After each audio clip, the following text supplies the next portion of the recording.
So you and I will get along just great audio-wise because I also burst into song randomly. Yeah, it's a bad habit. Incidentally, how's my audio? Do I sound shitty? Do I sound tinny? You sound fine. And there's Metal Jesus again. Hey, welcome back, Metal Jesus. Thank you. We're online on the air there, by the way. So I see the whole thing up here. Mine says off air. Does it? It Yeah. should say live. Well, mine says live. Yours will catch up. Good, I hope so. But isn't he ahead of us? I mean, maybe he already recorded it and he's done. You've already recorded your part because you're in Oh, the good. Well, okay. Well, that's great. I can go then. So it's been fun. We'll try to react to whatever random things you say. Yeah. Okay. I'm sure there'll probably be at least one more quote from Katy Perry, which I'm not. Probably. And that the song wasn't on the air. But let's go to the opening. Woo! Okay, here we go. Welcome to the greatest show. We've got a small cast today, but we have an awesome guest. First off, I'm DJ. This is Tricia. Say hi, Hello. Kevin. Hi, Kevin. That's Metal Hello, Jesus Kevin. Kevin. And then our guest is from the periodic table of awesome podcast, Quinny. Yay! Hello. Hello, everybody. Hello, all of the listeners. Hello, Patricia. Hello, Kevin. Hello, DJ. Hello, the cat. And hello, Wonder Woman in the background. Yes, No, she's behind you. Yeah, to see the sun's back there, so I tried to put stuff up so that it doesn't block out. And we just happened to have a Wonder Woman poster. Oh, good, good. No, hang on. The sun. What time is it there? Oh, it's 7:30 p.m. 7:30 p.m. Pacific time. Saturday. Why is it so bright? Because it's the summer for us. Oh, That I knew. Because I remember listening to you way back on Cool Shite on the Tube. And you That is a guys long made a time comment at one point about how it was so hot one day. And I'm like, And it what was are you like talking December. about? It's freezing. Oh, they're in the southern hemisphere. Wait. Will you go record your toilet flushing for me? okay. I'll go do that next. Do you want me to go next door and do? And would you like to pay me $100 dues to do it?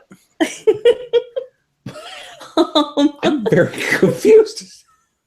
I know. See, at least I know Patricia is quoting from The Simpsons, right? No. No, she's not. But to correct you, there's no pa, just Tricia.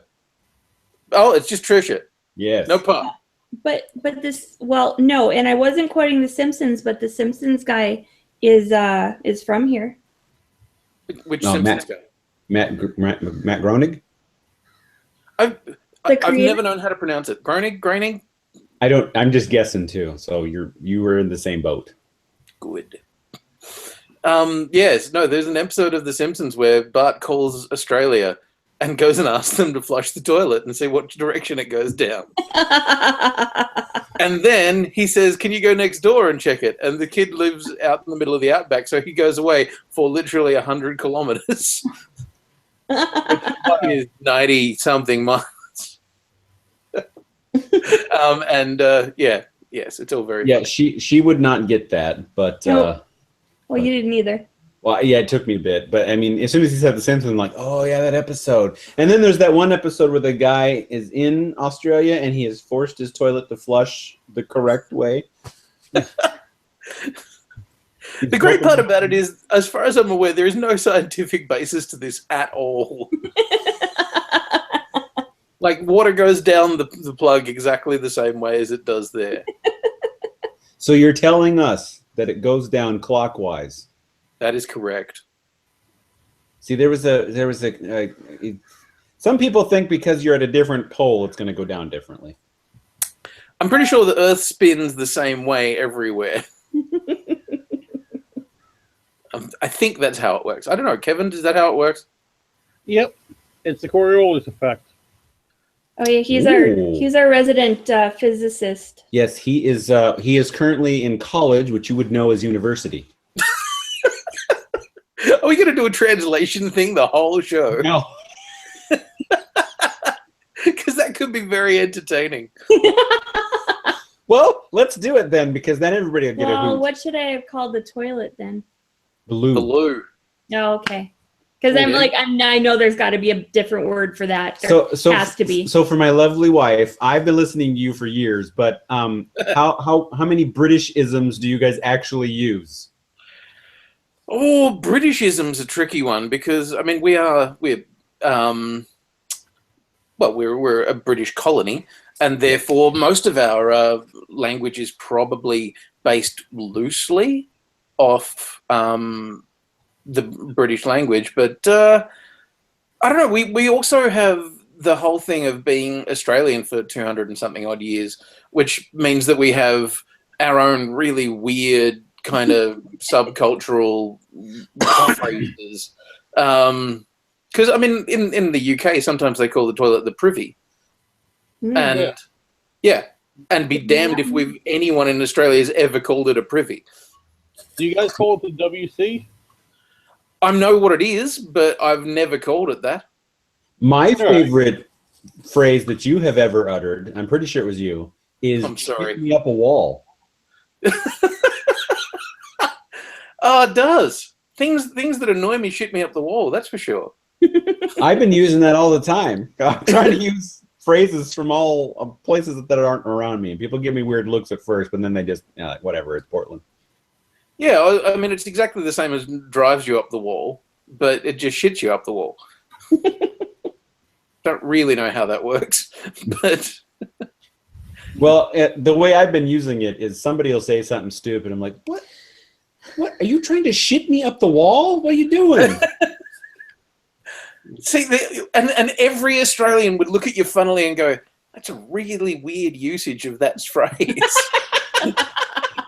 Like, you just go, I understand that you know the words and you know vaguely what they mean, but you're using them in such a strange context that no Australian would ever use it like that. Well done. That'll make it even better. So it's like I told you earlier, I'm learning Vietnamese. It's like me conversing with the Vietnamese, because I'll learn some phrase or something. I'll say it to somebody, the people that have been helping me. They'll look at me funny for a second. They're like, oh, no. And then they correct my pronunciation or remove the word that I'm using incorrectly. And I'm like, oh. Yeah.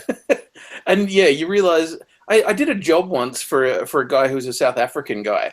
And, you know, South Africans speak English the same as us, and they have very, very similar kind of background, but they have like really weird, slight differences.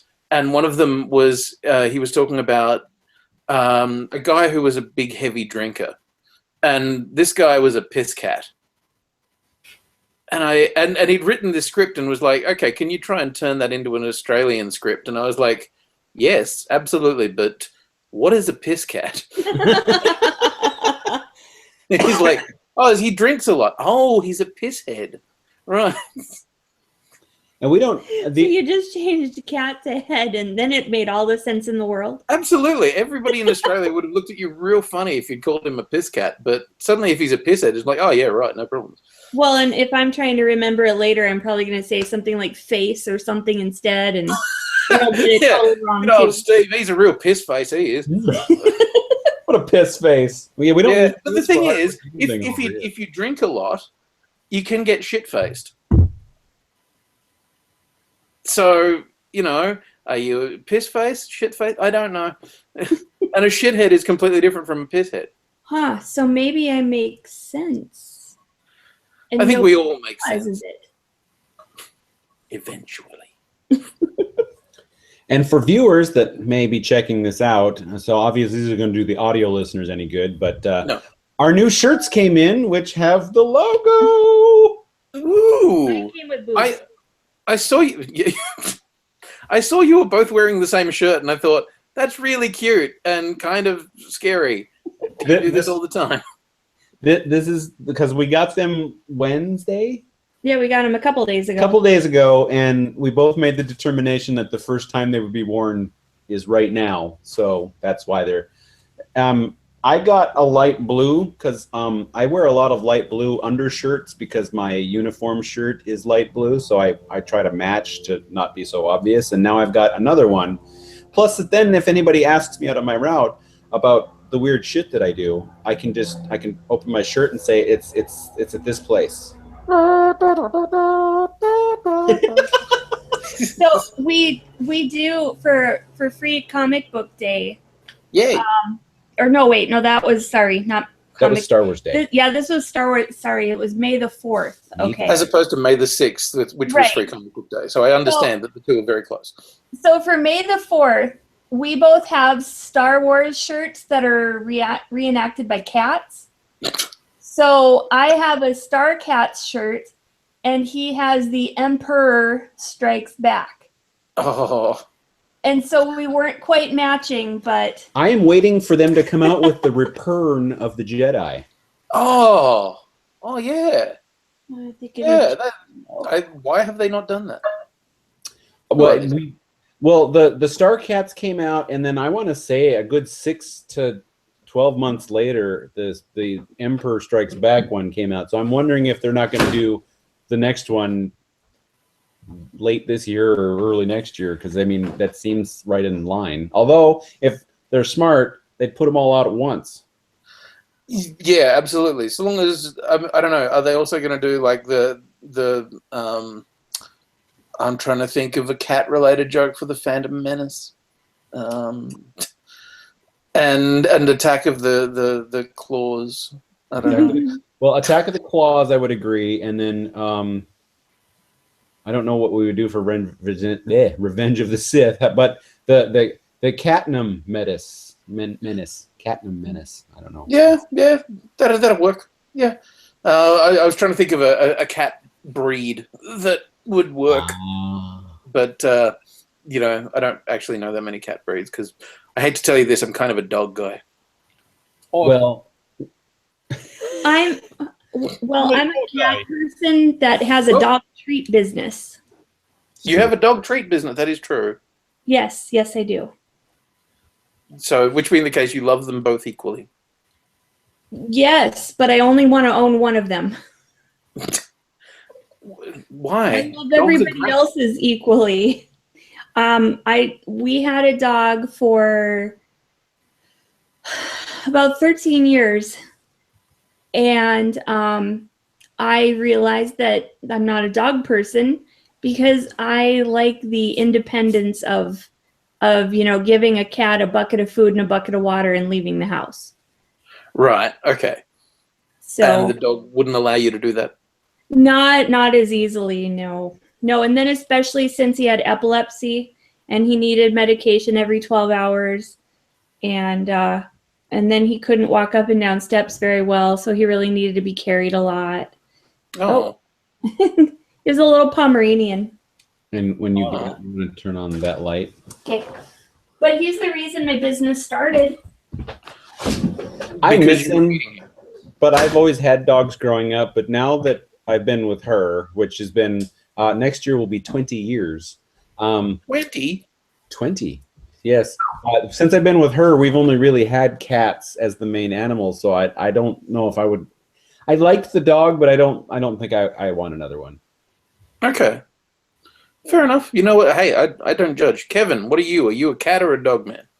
I'm definitely a dog person, as I'm allergic to cats. Otherwise, I'd be, cool with cats. So. I've had a cat. I had a cat for a few years, and I'm allergic to cats. It was one of those things I had one because somebody said to me once, like, "Hey, what would you say if we gave you a cat for your birthday?" And I would say I'm allergic to cats, and they went, "Happy birthday!" Wow. Oh my God! I was like, thanks. I'm sorry. Sorry.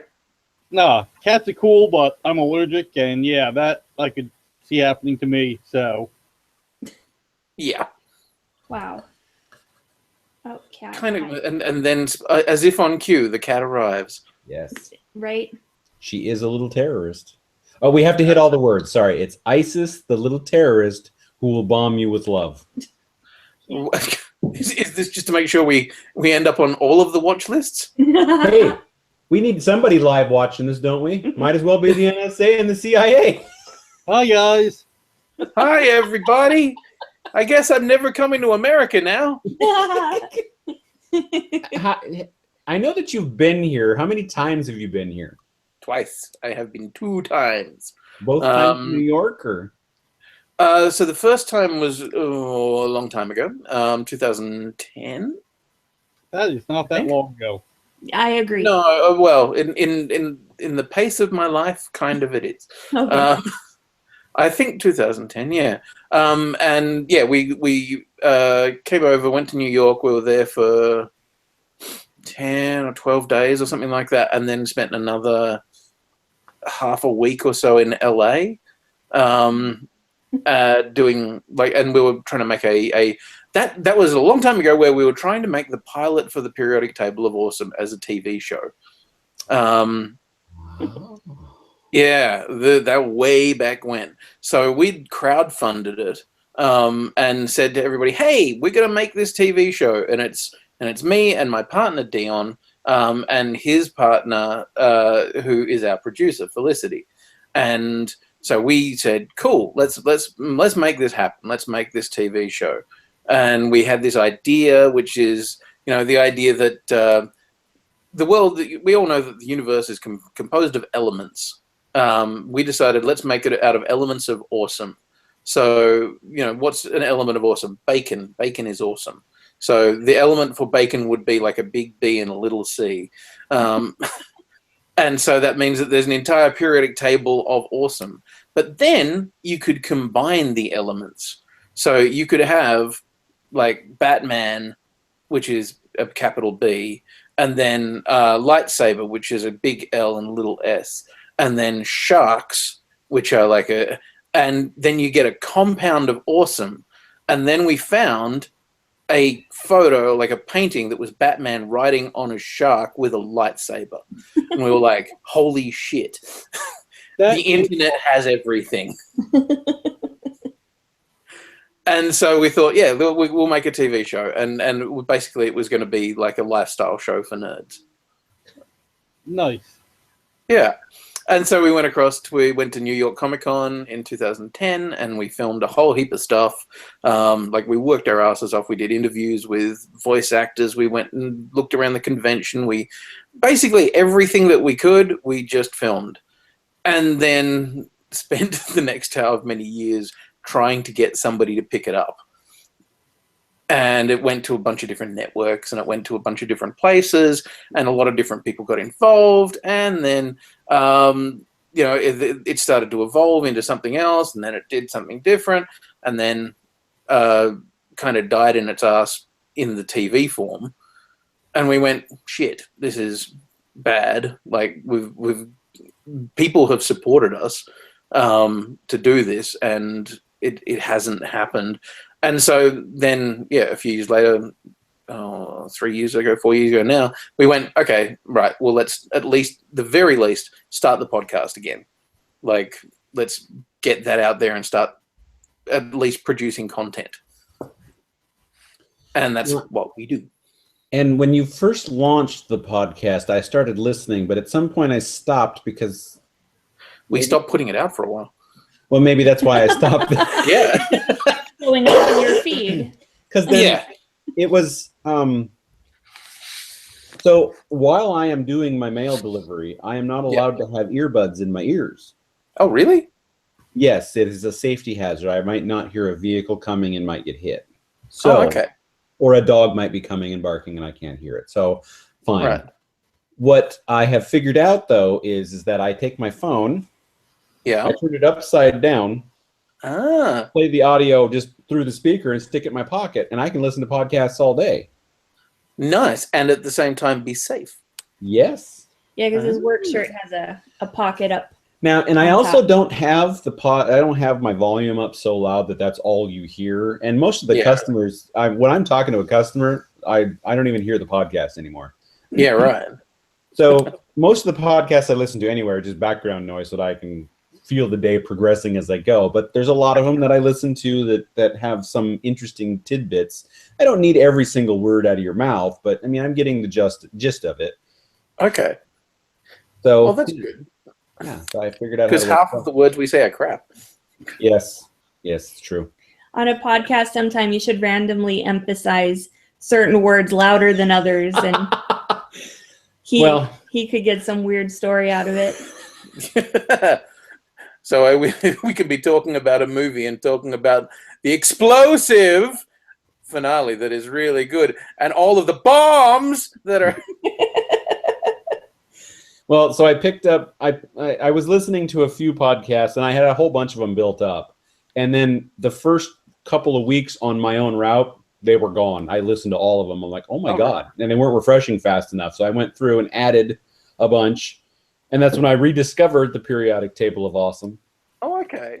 And I don't listen to every show because there are certain things I haven't seen yet. So I might go back to listen to those. Yeah. But like we had seen Wonder Woman just before I listened to that review, and I listened to Alien Covenant because I wanted to have somebody whose opinion I trusted tell me about the movie, because I'm getting bombarded by the super fans that are like, oh, it's the greatest thing since sliced bread, and then the other people going, no. Yeah, I'm unfortunately in the no.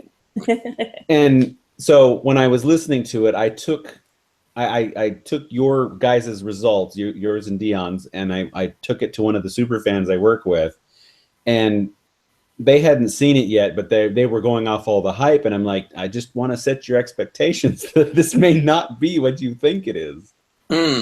Yeah. Oh man, Alien Covenant was a very disappointing film, in the sense that it was shot here in Australia. It was shot here in Sydney. Really?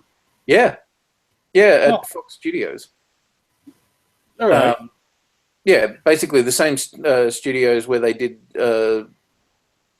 Attack of the Clones years and years ago. Really? I think you're right. Yeah. So I just...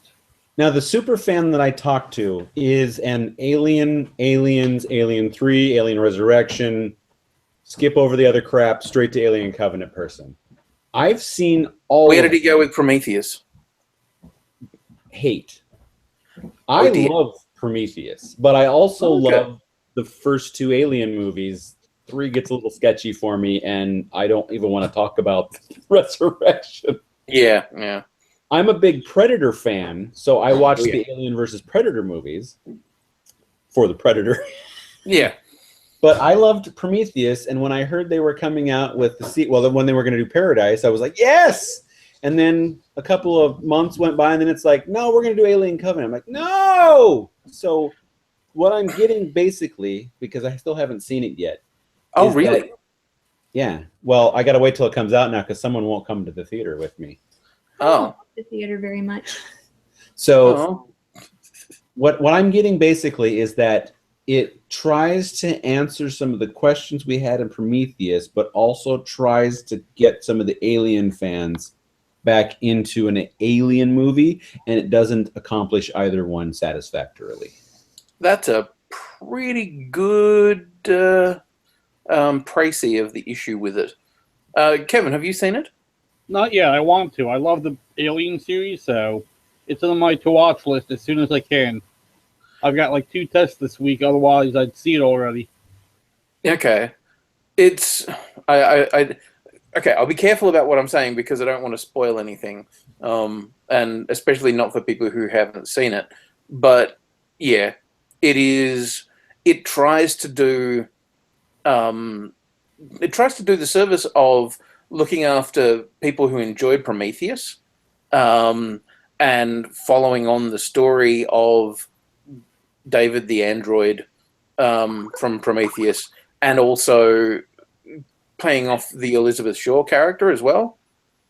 Okay. But at the same time, it desperately wants to try and get back to the whole alien thing, because I think Ridley Scott actually said at one point that he was pointing to the alien itself, going, "We got to get back to this guy, the xenomorph." And it doesn't. it gets to the monkey. It brings back the xenomorph, but in doing so, completely undoes pretty much everything from Alien onwards. I think that not having Noomi Rapace return hurt. She's in it. Oh, is she? Briefly, yeah. But she doesn't appear on the cast, so no, it's really weird because like I had a friend who was one of the visual effects editors on it, and he said that like we watched the premiere screening thing, whatever, and afterwards he said, "Well, that was the best one of the versions of the films that we shot," and it's like, ooh. Okay. I think they shot a lot of film. I think they shot a lot with Noomi Rapace. I think they shot a lot with Fassbender. I think there's elements of the end of the story of Prometheus that have all been shot. But then there's an awful lot of stuff that is told in flashbacks. Because they wanted to move the story onwards and get to the alien bit. Now, I don't personally care about spoilers in 99% of the occasions, but we'll stay where we're at. I know the little twist that kind of which twist? There's a lot. the one involving Fassbender. Okay, yeah. So I know about that, and I'm not. I still haven't seen the movie, obviously, so I would accept it if they had a David Shaw flashback thing going back and forth maybe for a while and then get into the horror part. But I mean, which they kind of do, but kind of not. That's not what I'm looking for, Quinny. Yeah, I'm sorry. Like they do try and find ways to tell the story of the end of Prometheus, like what happened to those characters. But they do it in such a way that you kind of come away feeling like, I'm not sure what I just watched, whether I've had the whole story told or whether because honestly, I think there is another film in there, which is what happened on that ship between Nomi and David. Like, there is a whole story that we're missing. Yes. All we get is the weird kind of ending of it where you go, oh, okay, well, that went bad. And which is why we needed Paradise. I think, yeah, and you know what? I think they kind of probably got partway through making that film. I feel like that's, you know, that they went, okay, we've started making this film, which is the sequel to Prometheus. We've shot a lot of stuff, and now, oh, hang on, we need to make this Covenant film. We've got to make Alien Covenant, and so then it becomes Covenant, and there's, and to be honest, Covenant feels an awful lot like a greatest hits of Aliens, or Alien. You know, there's kind of bits that reference Alien. There's other bits that feel like they're kind of referencing Aliens and a little bit of Alien 3. Like it's trying to pick and choose the best bits out of, but then in doing so, it actually completely undermines everything from Aliens onward. Like, so this sounds and to go to something we've all seen. This sounds a lot like, to me, The Force Awakens, where if I wanted to watch A New Hope, I would just watch A New Hope. Yeah. I've in rewatchings, there are things that I can get out of Force Awakens, and I'm happy with the end result, but it was way too much fan wank and not enough let's tell a Star Wars story, because no Star Wars has ever ended on a cliffhanger, and that's exactly what we got. True. Yeah. I'm trying to compare the two. Yeah. Because yes, there is certainly an amount of fan wank in there. There is an amount of desperately trying to appease the fans of the Alien. And I think that, Ridley learned an awful lot from Prometheus, of people going, it's not about the alien, where's the alien, who are these dudes in suits, why am I supposed to care about these characters? But in doing so, he made a whole bunch of the same mistakes again, and a whole bunch of extra new mistakes that are equally and in some cases more dumb. And it's so frustrating. The things that I hated about Prometheus, like, they go to an alien planet, and it's all new and all alien, and then after they've been there for about half an hour and they're in a cave, they go, yeah, I'm just going to take my helmet off. You're like, shoot him in the head, because he is clearly the dumbest person on this. What that makes me think of is I listened to the Mission Log, a Roddenberry Star Trek podcast.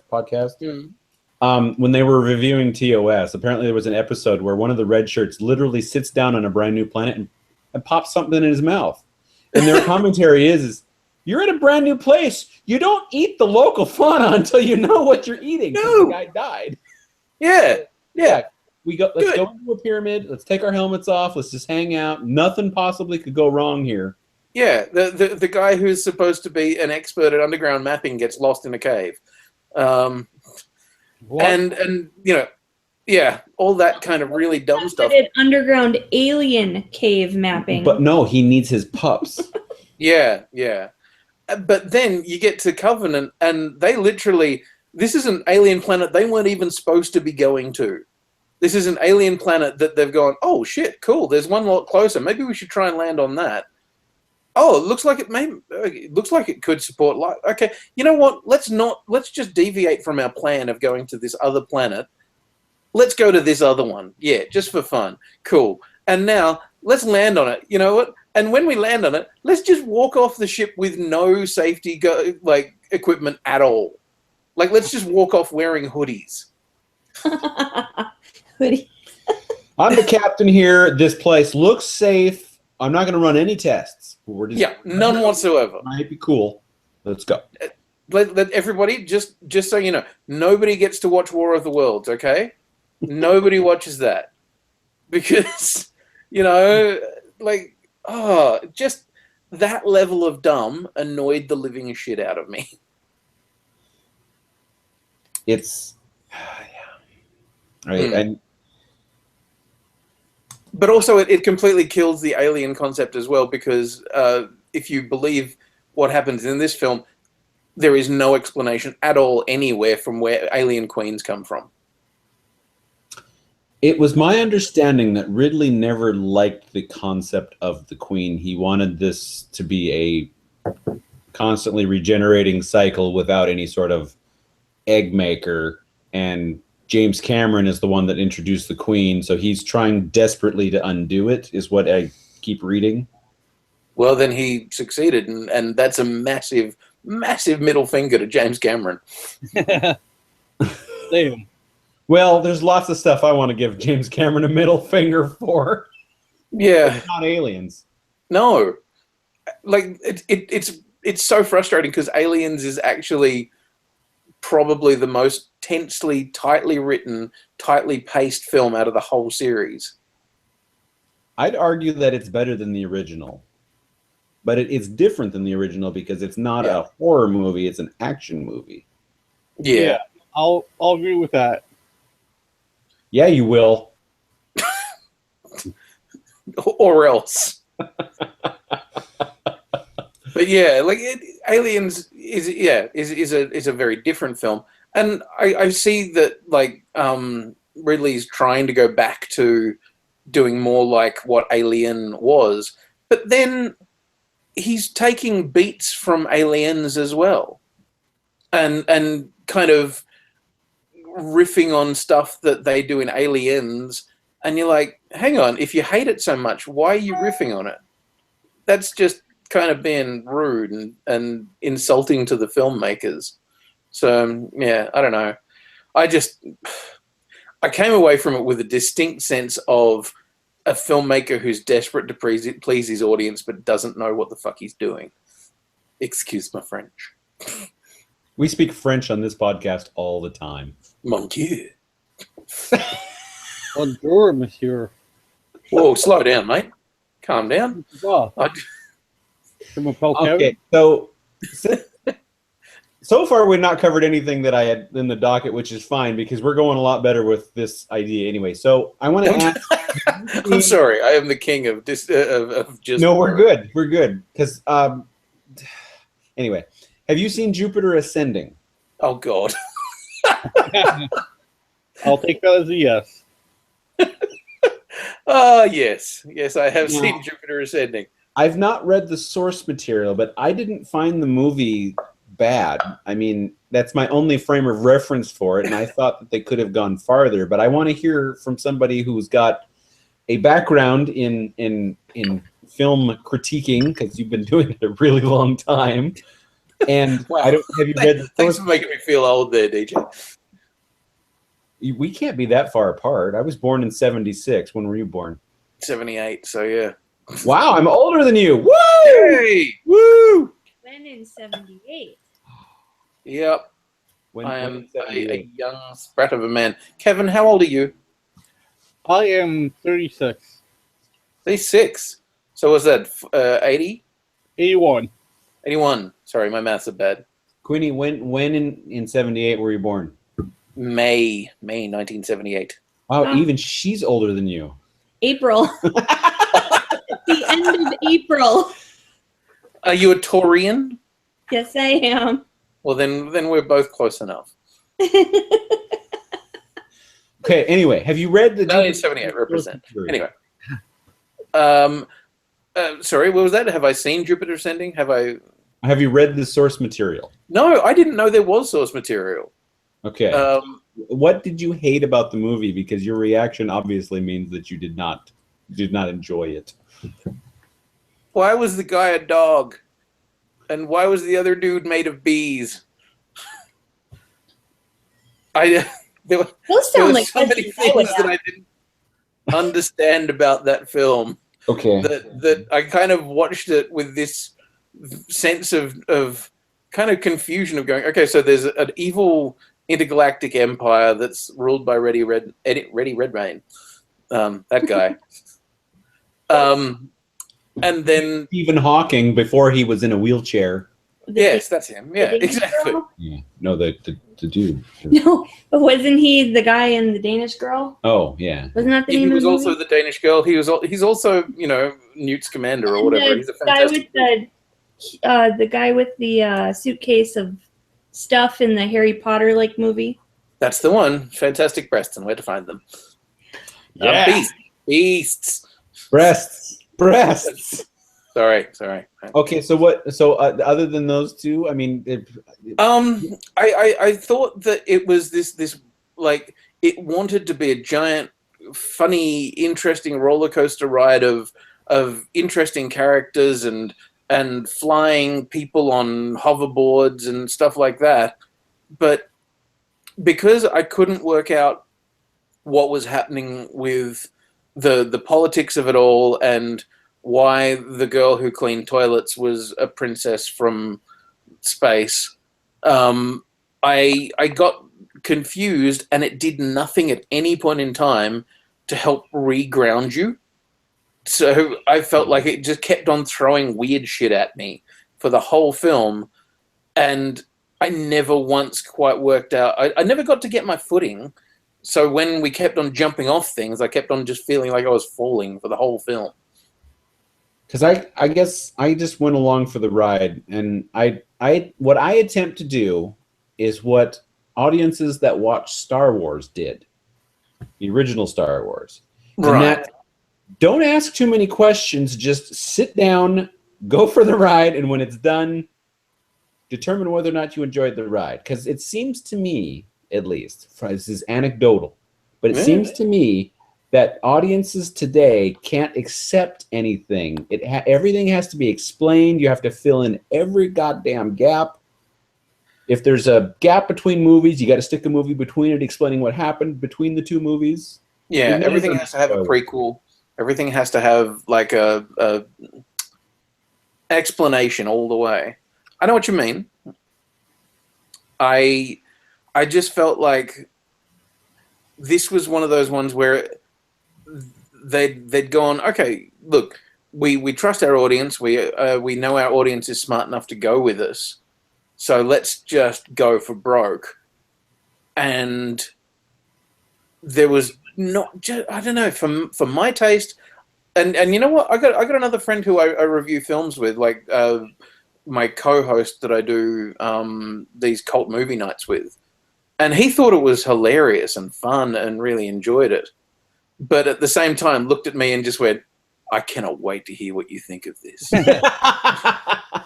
Well, and you may all think it's weird and out of the blue that I bring up Jupiter Ascending, but No.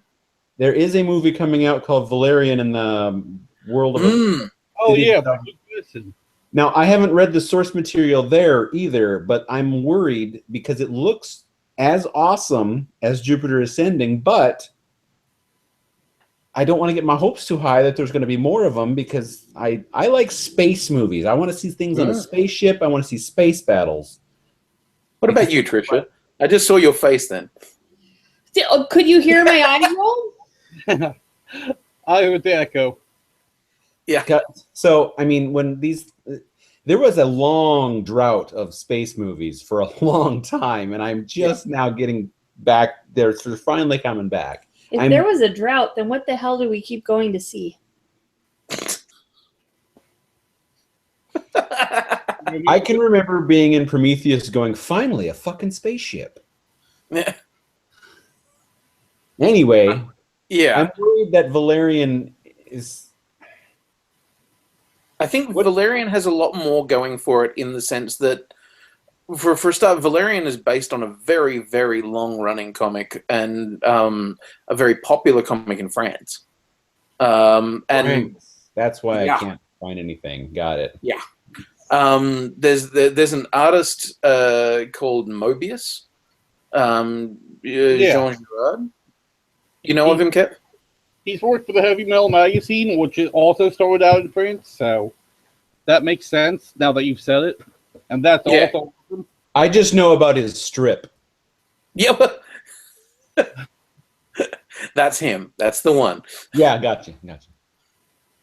So Kevin's right. He's big in Heavy Metal magazine, but yeah, like his artwork, in some ways, is what was, I guess, the inspiration for Star Wars. He's been around since the 60s. Yeah. If ever you get a chance, there's some stuff in the new, what's it called? Rebels? Star Wars Rebels. All right.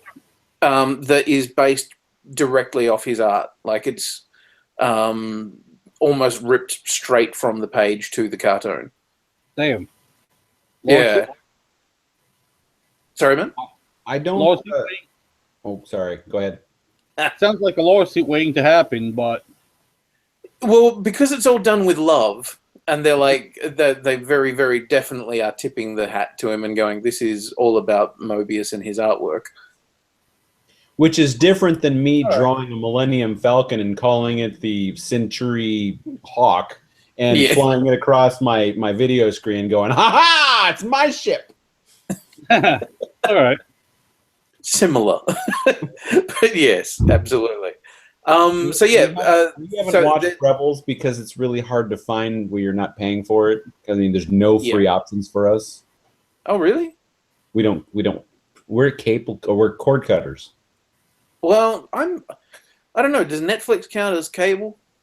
No. We have Netflix. Well, you can find all of Clone Wars on Netflix. I don't know about Rebels yet. Yeah, I've been watching a Clone Wars every now and then, trying to catch up. I'm discovering that what I need to just watch in the Clone Wars are the episodes that I heard about that I really wanted to see. Because there's some boring shit in there as well. Yes, there is. Yeah. There's a lot of weird political ones where you're like, did you really think this was going to work for a kid's show? I did appreciate the whole let's not do the yellow scroll for a half-hour cartoon. Let's do the funny 60s radio announcer. Yeah, he's quite good. I like him. But yes, it makes a lot of sense. Just get through it, do it faster, and get stuck into the story. But yeah, look, Valerian, for a start, okay, directed by Luc Besson, the guy who did Fifth Element. Yeah, La Femme Nikita and a few other good movies. Yep. Leon the Professional. Yes. Oh yeah.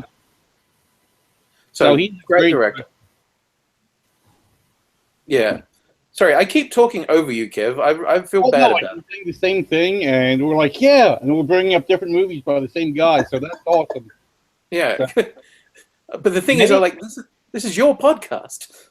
Yeah. Hey, exactly DJ's, but if you were to go back and watch an average episode that contains Kevin with other of us, Kevin often sits for long periods of time and just nods and smiles. And if we ask him a direct question, about stuff I don't know about, I've got a guy that talks about stuff I know about. It's awesome. Yes. See, you need to add that to the list of topics when I tell you to add stuff to the topic list. I did. No. You'll check the I wish list. I'd looked at the topic list. The topic list has 3 items on it, man. 3. I put 2 of them there. She put 4. No, let me guess. There's none of them are ones that we've covered yet. None. Yes. Well, like I told DJ earlier, anything that I would want to put on there, he doesn't want to talk about on the podcast, so I can't really contribute anything because Like what? Tell us something. I know 0 about everything you're talking about. Well, what do you talk about? Tell me something. I'm sure that we could talk about what you want to talk about. No, like everything in my life is like political or yarn. And I you can get into politics with me. I'm already not coming to America. He won't let it. I try to leave this non-political so that we don't get a half hate, half not hate thing going on. Yeah, fair call. Okay. That makes sense. You know what? I'm gonna sit up because I've just looked at my picture and gone, holy shit, look like Jabba the Hutt. That's better. Look at that. I have a neck. You do have a neck. Yeah. See, I was just leaning back on the couch, getting too comfortable. But Poster there. I love Watchmen. Oh, good dude. Yes. See, look at that. That one. I could see the words the whole time, but yeah, that one is signed by the director and cast. Really? So I enjoyed the theatrical one. I own the extended one, and recently I got the ultimate one to have the cartoon with it. That one is way too long. I've wondered about that because I always wanted to watch the ultimate cut or whatever. But yeah, I could imagine it could be way too long. I got to the point where Rorschach was talking to Night Owl for the first time, and I looked at my watch going, oh my God, I still got like 4 hours of this movie left. Jesus. Wow. Okay. Wow. Well, that's what it felt like. I mean, it felt like I had watched 3 hours of movie and there were 3 or 4 hours to go. It was like, oh, Jesus. Yeah. I did enjoy the intercut thing. I mean, and it would be better as if it was like a mini series or something, but it's in one sitting. No, I can't do that again. Yeah, right.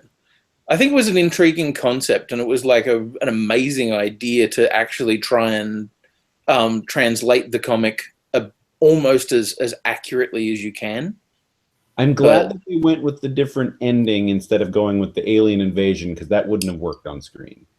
Yeah, the psychic space squid was a concept that, is very rooted in comic books. And, this was very much a film.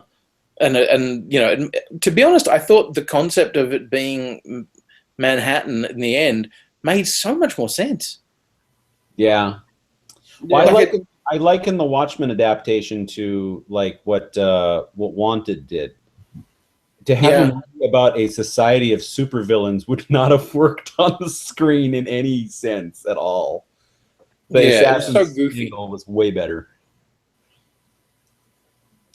Yeah, like I think there were,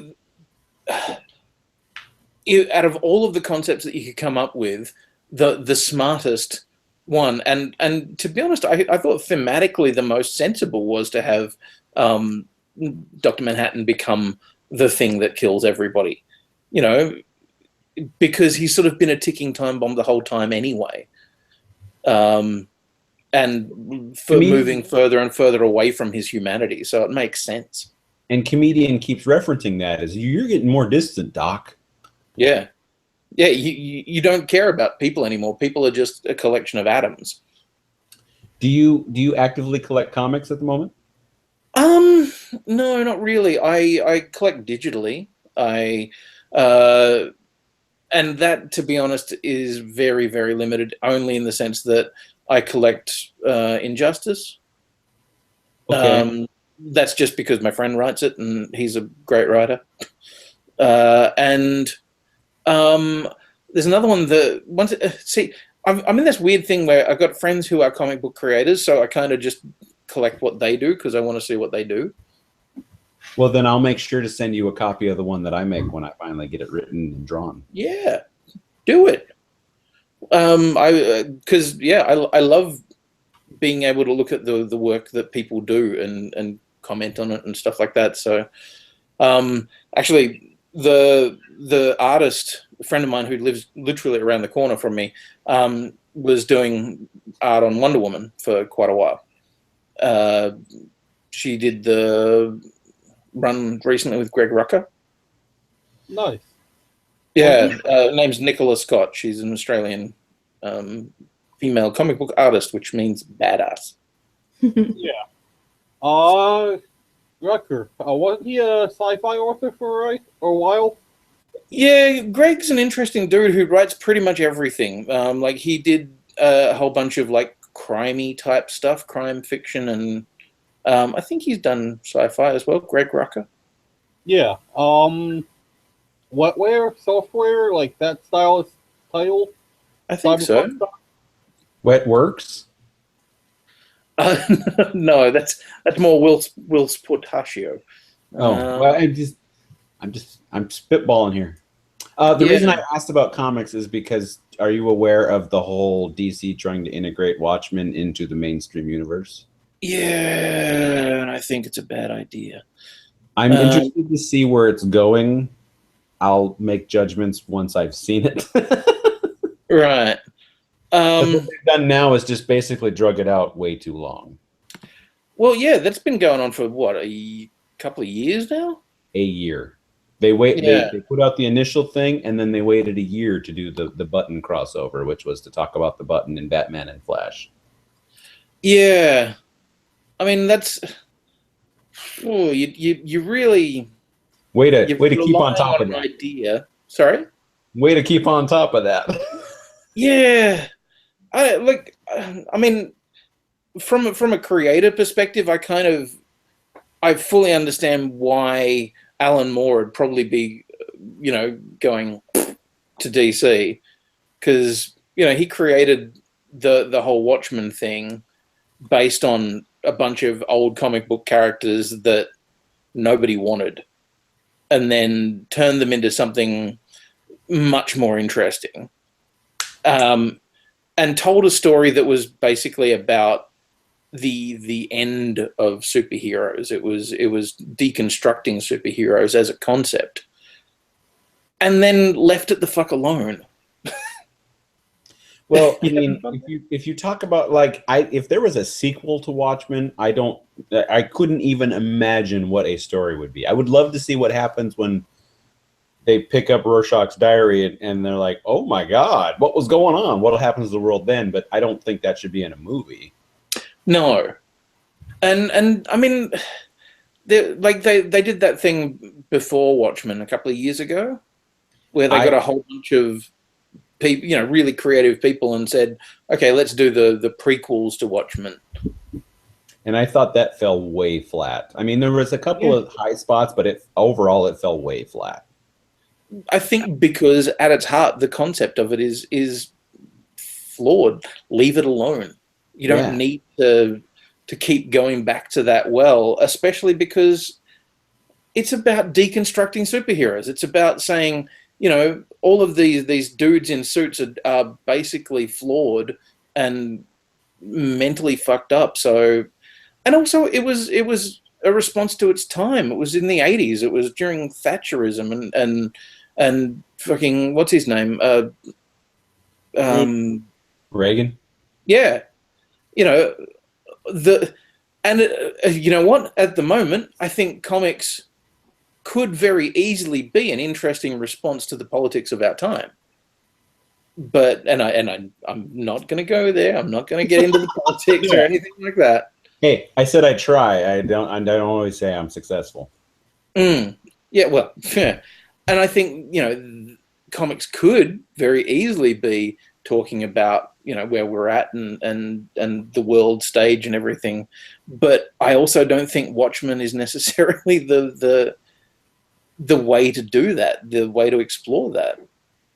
Also, I feel like, every time they dig it back up, it's just, putting another nail into Alan Moore and, He's already fairly pissed off. Yeah, well, the dude's, essentially said fuck you to DC and fuck you to the Hollywood and fuck you to everyone else because his shit's never been treated with respect. So, yeah. I didn't mean to sway away from the Greg Rucka conversation because I want him to feel included. I can't find the one that you were talking about, Kev. No, I just know the name, so I know he was like an author, and yeah, well, he cyberpunk. Yeah, he's like a prose author as well as What do you want? a comic book author. And I cannot find. There's Alpha and Bravo. There's a heap of he's got a crazy long list of stuff that he's written. It's ridiculous. In fact, I'm still scrolling. Yeah. I don't want to air your laundry on the air, but didn't you have to go put it in the dryer? Yes, thank you. You did. You are correct. I will be 5 minutes while I do that, which will mean that Kevin now has a chance to talk. Yes. Okay. Actually, you know what? In that case, I'm going to be quiet. Well, I will be back in 5 minutes. All right. Don't do anything I wouldn't do, okay? Thanks. Actually, you know what? Just while I'm gone, I'm just going to put a decent replacement.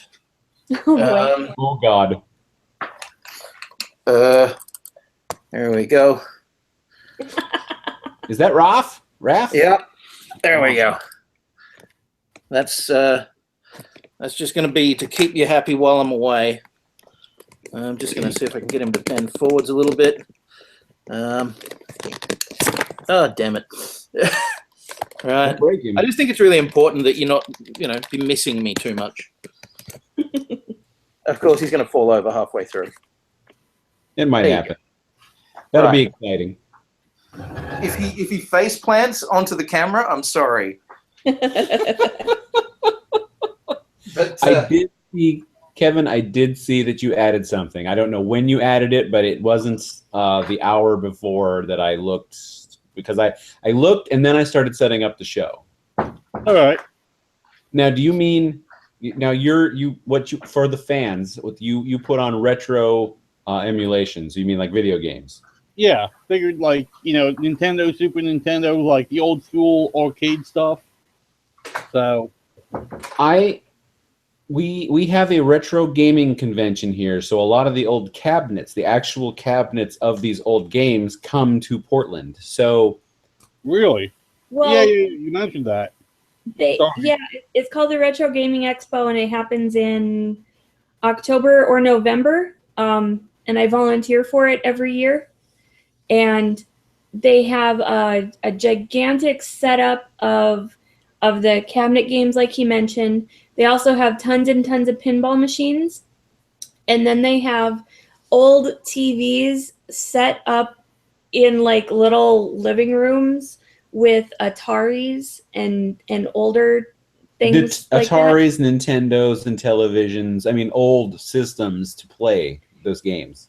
And then they, like, I know they did, I think, a Tetris. Yeah, that's both times actually. There was a Tetris competition. Yeah, competition. I couldn't think of the word. And then they have like a museum that they set up of stuff you can go look at and talk to experts about. And then they also have speakers. They have a lot of YouTube personalities that we don't have any clue of who they are. And then they also have a lot of people that used to work for Atari that come and speak and do panels. Nice. The reason, there are a handful of games that I long to play often. One of them is Time Pilot 84, which is the sequel to Time Pilot. Wasn't that there?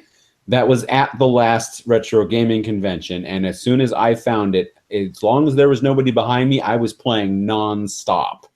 Oh, I forgot to mention that all of the games are free play. You pay to get in. You pay like maybe $10 for the whole convention for the day, and you can play everything for free and go to all the panels and stuff. Nice. Now, I'm a huge pinball fan, so I go find I try as many of the pinball machines as I can, but I find a couple that I really like, and I just kind of hang out around them. So I pinball a lot. But when I found Time Pilot 84, I almost dropped a deuce.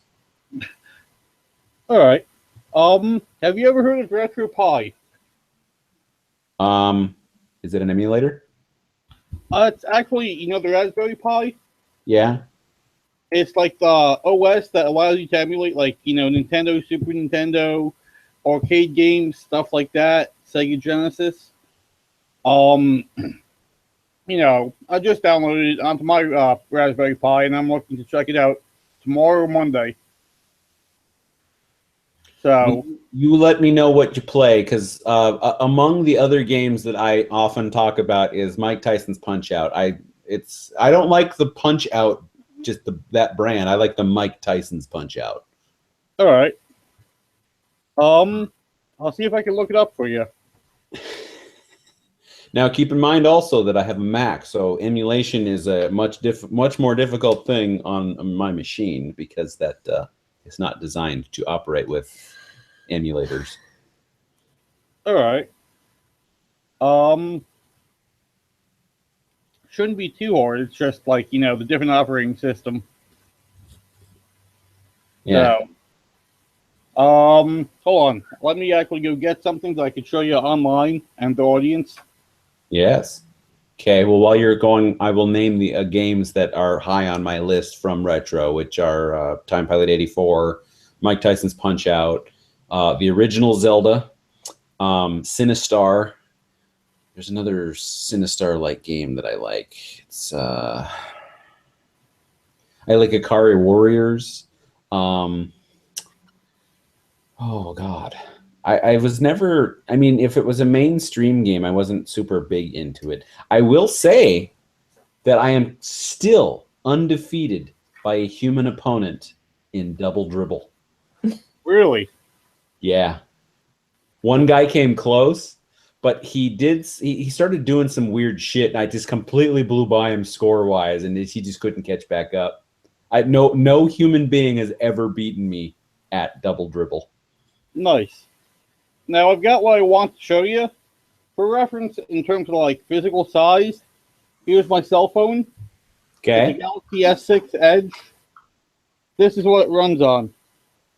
And that's the Raspberry Pi? Yep. Well, this is the Pi.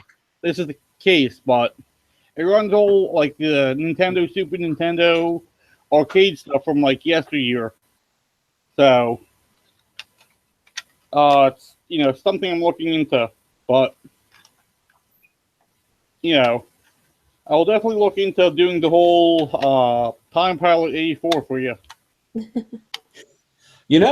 And this, I'm just spitballing here, is that maybe one time while we're recording, I'll just have your screen up the whole time, and you can just be playing video games if you have a way to screencast it. All right. Because Bob and I used to talk for hours and hours on end while she was cooking. And And the camera would be on the cooking. Yeah, we wouldn't be on us at all. I remember that. Ah, those were the days. I suggest cooking again, but it's going to be all the same food because, well, we haven't really expanded our.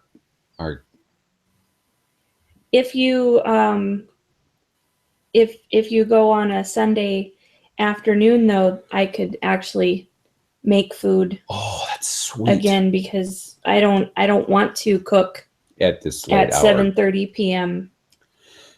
Little inside baseball for everybody. We are thinking about moving to a different time slot, which would be a daytime Sunday type thing, but that's still in discussions. So there is that possibility.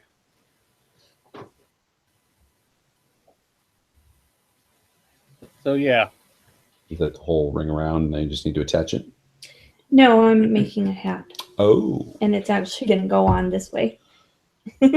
So I got a long ways to go. A long ways to go. Okay, I'm back. Woo! How did he go? Was he a good guest? Did he say everything that he was meant to say? He wasn't done with his story. You interrupted him. Maybe I'll fight a poem, maybe I won't. Adrian! That's awesome. Yeah, I got nothing. There you go. You've now seen my my love of action figures in action, so to speak. Right. Sorry, I'm going back to the sitting on the couch thing where I look like Jabba the Hutt. That's fine. Hey, embrace it. I do. Yeah. So what were we talking about? I heard the term Raspberry Pi. So which being the case, can I have some? Well, if I have some, you mean some of this? Yeah. Look at that. That's pretty. Well, thank you. Did you build it? No, I wish I did. I don't have that technical knowledge. So, it's actually a little computer on a board. So. And you're talking about emulation, is that right? Yeah. So, he was talking about video games and whatnot, and one of his games is Star Pilot from way back when. Time 84. Star Pilot 84, I'm sorry. Time Pilot 84. We were talking about space. I'm sorry, I've had a few beers. No. Well, either or. So, hang on. So, Time Pilot from 1984, was it an arcade game or?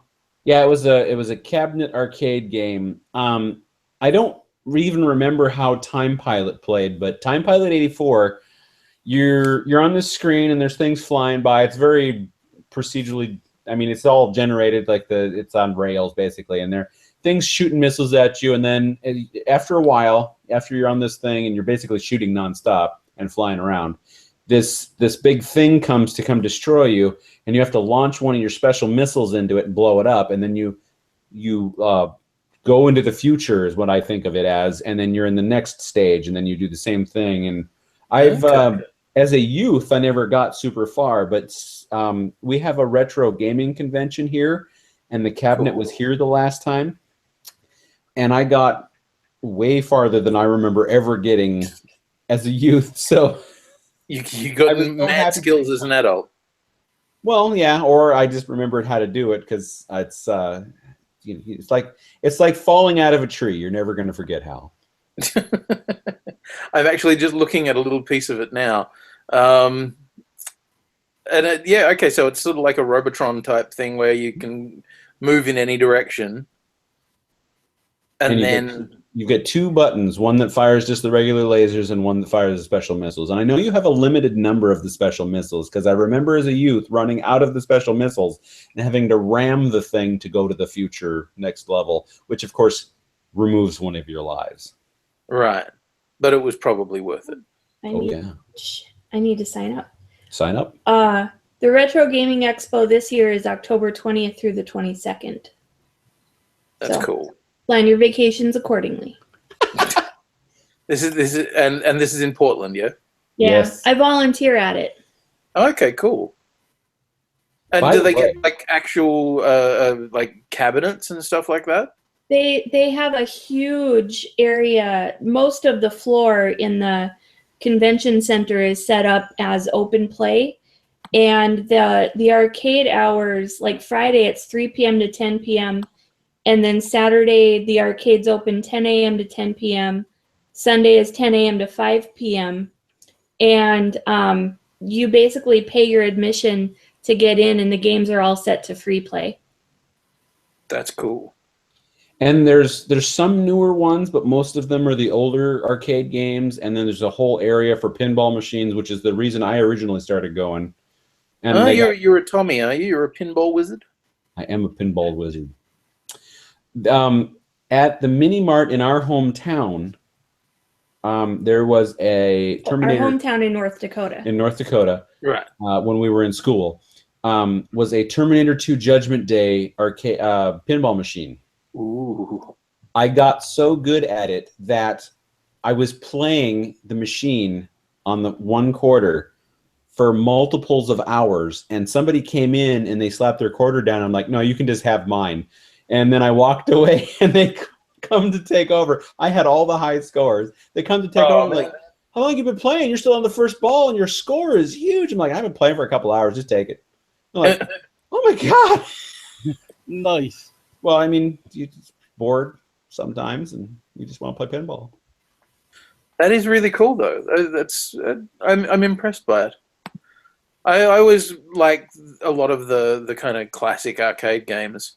You know, they were more fun. They were heaps of fun to do and like play. I'm trying to work out how do I do this. If I do that, you're gonna show us something. Oh yeah. There you go. This is Time Pilot, right? Yeah. Is it Time Pilot or is it? This is Time Pilot 84. Okay, yeah. So that big thing that was coming towards you, and behind that little guy there was the big spaceship that you need to blow up. Right. Yeah, I love this game. See, yeah, I loved. I mean, I think just the whole process of arcade gaming was one of those great things about growing up. You know, that you played it in a social. So that big one, that's the big guy. Blow up to go into the. Hopefully they do it so you can see it. Right. Okay. Oh, yep. Yeah. There you go. Such hokey. Yeah. So I mean, this keeps going. It's the same thing for levels and levels and levels. Right. That's cool. Now, how do I stop screen sharing? There should be a stop button on the top. There you go. That's leave a call. Turn camera off. Up higher on the green part. It's up on the green. There's nothing on the green part. God damn it. Well, then hit the screen share button on the side, and there you go. I think is that better? Yes. You're back. Look at me use technology. So we have covered pretty cool for an IT guy. We've now covered one of the items on the topic checklist. Sweet, awesome. So, Kevin, what's your favorite games to emulate?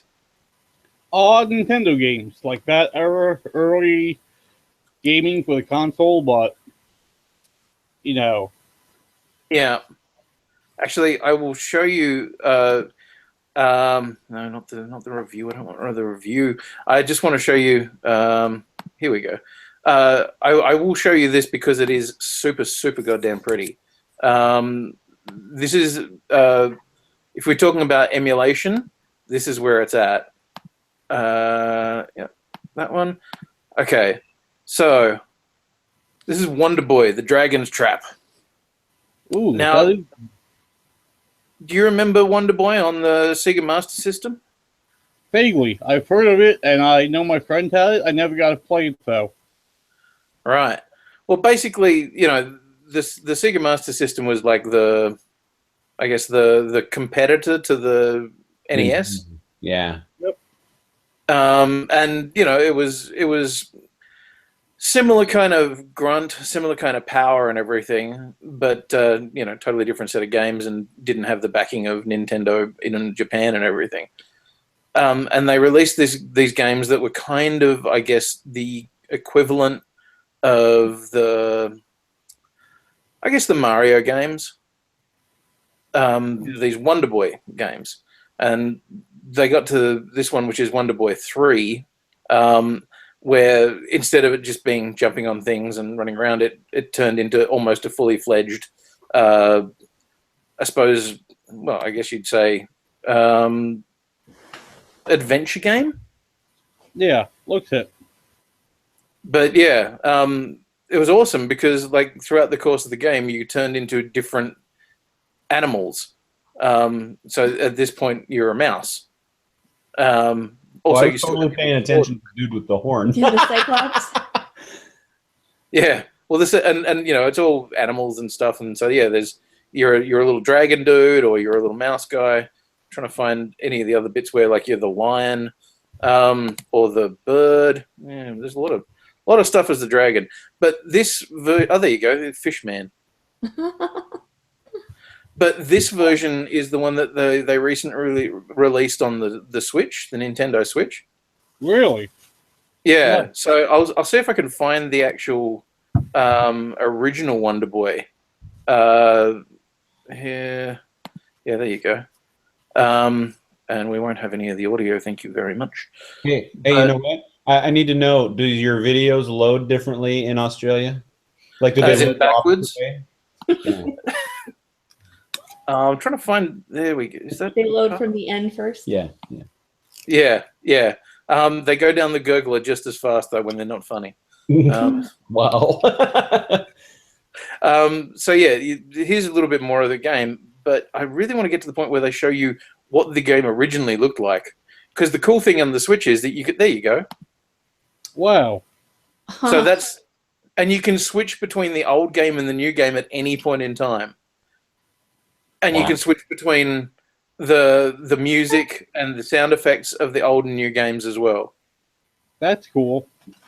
It's super, super funky. Like it's such a pretty game, and it's been updated so spectacularly. But then, yeah, anytime you want, just go whoop and go straight through to the old version. It's awesome. Oh, sweet! They even have debug modes and stuff. That's really cool. I didn't know that. Anyway, sorry, I'll stop that because I'm now killing the conversation spectacularly. Nice. No. Well, and while you were gone, I said that if Kevin next week wants to like play a video game, we'll just have that up the whole time while we're talking. That would work too. Well, it's kind of like the Let's Plays and stuff like that people do, and that's one of the things that we do for Periodic Table as well. On Tuesday nights we do a Twitch stream. Nice. So you should have some Twitch knowledge here. Can you save Twitch videos? Not really.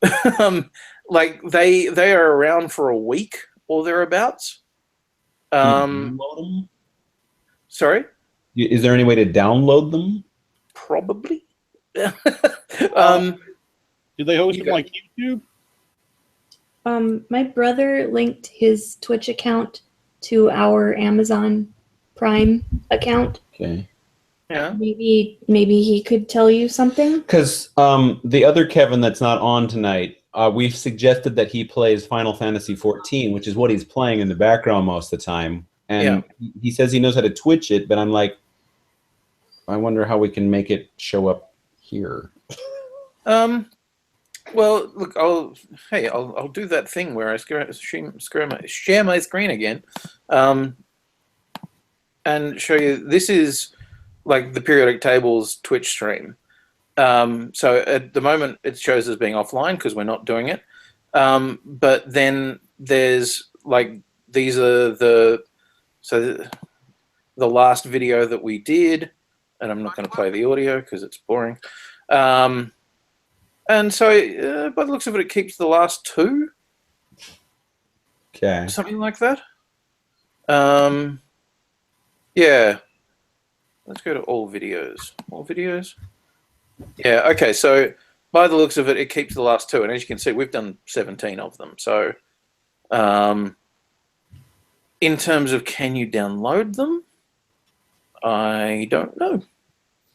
I've never tried. But a lot of people have actually said to us, hey, why don't you do whatchamacallit? Why don't you do YouTube? Because it is a little more permanent. What system do you guys use to play it? PlayStation. Okay, so here is my experience with the PlayStation 4 and streaming to YouTube. Okay. The controller does allow you to plug in a headphone and microphone to talk, but it's only with the headphone jack. So basically, it's a headphone microphone combination. Yeah. I don't own a gaming specific headset, so I was using something from an old phone. Okay. And I didn't have a way to make my voice louder and the game noise lower. So that to me was a big drawback. So when Kevin was suggesting he was going to do it, I told him to get a gaming specific one. And then maybe there's a setting I'm not aware of to turn the game noise down. There are settings, kind of in your chat settings and party settings that you can determine how much is of the audio of the game is coming through to your headset, and I think that's what gets recorded. I'm not entirely sure. It's yeah. Because I would love to stream stuff too, but I want to talk during it, and I can't get the volume that I need for me to talk because I'm not certainly not going to scream the whole time, and somebody wouldn't be happy with that. No, I ended up, because I was gaming a lot, actually spending the money and getting a set of the Astros, whichever way is up. I can't actually tell that way. Yeah, the A50s, and they're really, really nice. Sorry? I was just asking him. He has a set of Beats headphones that he could plug in. I've got those cat ear ones. I wonder if those are more gaming. It's possible. Well, I mean, if I can figure out the settings, maybe I can just make it naturally lower. I was trying to play No Man's Land while I was doing it, and that is No Man's Sky, and that is an absolute. That's something you can absolutely talk at length about because you can go different places and do stuff. Yeah, interesting place / game, No Man's Sky. I think it was a great concept. I don't know whether it necessarily translated 100% well, but yeah, in terms of background gaming, yeah, it'd be perfect. Well, they also used to watch me cook while they talked. And you know what? That's really popular. If you go back to our episodes in the late 40s, 50s, and 60s, I think that's when she was doing most of the cooking. Yeah, I think I remember them as late as like 74, 75. I think. We did it for a really long time, and basically we made every recipe that we had. But I didn't just do recipes because I made a lot of my own condiments and stuff too. Yeah. So it's tougher now if we did that because we did that in our house before we moved, and it was a house that had a kitchen separated from the rest of the living room, dining room, everything by a wall. And now we're in a condo and the kitchen is open. So he has to go in the bedroom because if I'm using my mixer, it's pretty loud. Well, it's super loud. Yeah, it is. And so that doesn't quite work, but yeah, it's weird. Like if you can do it, people love watching other people cook and stuff like that. It's strange. But and Twitch is one of the fastest growing platforms. People, though, to be big on Twitch, to be Twitch famous or whatever, you got to put in crazy hours. Yeah. Bill Nye's new show on Netflix. We just watched a video game. It was about a video game addiction, or game addiction. I don't know, video game addiction, something like that. And she was a YouTube star, and she said that she had to put in crazy hours to get to where she's at, and all kinds of development, and now she's doing it full time. But she needed a lot of effort put into it. Yeah, years to get to that, to get where she's at, where it was her job that supported her financially, versus it being just a side thing. Yeah, well, we talked to a guy about it, and he said, look, if you want to be big on Twitch, you essentially need to do 4 to 6 hours a day, 6 days a week. Damn. Yeah. I was just like, really? That's second job. Oh, yeah. you know, 4 hours a day, I think is kind of ridiculous. 6 hours, you're like, that is second job. That is. Yeah. Well, good news, Quinny. When we win the lottery, Yeah. I'm gonna build a podcast studio. I'm gonna fly everybody here, and Sweet. you're all going to be my employees. And I'm gonna let you podcast / play games all day long. It's all going to be content. Just content all the time. Yes. Sweet. That We're- sounds good. We're going to build a lab to house you all in with cameras everywhere. And So wait, it's gonna be there'll be experiments where, you know, a cupcake will appear in the corner of the room, and we'll see how long it takes you to figure it out while playing a video game. I wasn't aware of this part of the process, but Is this all being done for science? Yes. I'm okay with it. I'm See, Cave Johnson, and I approve of this. I've really wanted my best friend to be physically present because I haven't seen him in 20 years. Wow. Basically, we were in the Navy Really, together. 23. Well, over 20 years, and we were in the Navy together, and we haven't physically seen each other since. So, I mean, other than over video, but I mean, I have not been in the same place as he has in over 20 years. That's impressive. So, like, you still talk regularly, and There was a gap there because there was a weird time because I was engaged to a girl that it was weird. He ended up marrying her after I got Wow. rid of her, and we both had the same experience. That was fun. Glad I'm not stuck with it now. oh right. So okay, you've so he's no longer with her either. Yeah, he's moved on also. Right. Okay. Like with my ex-wife, I say that I upgraded. So he has also upgraded from his ex-wife. Yeah, I'm the upgrade. In case you didn't get that.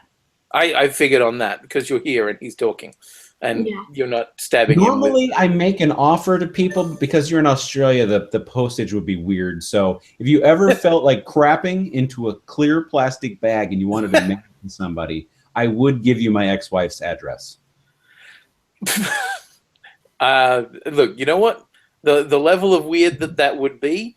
Crapping into a bag, not my thing.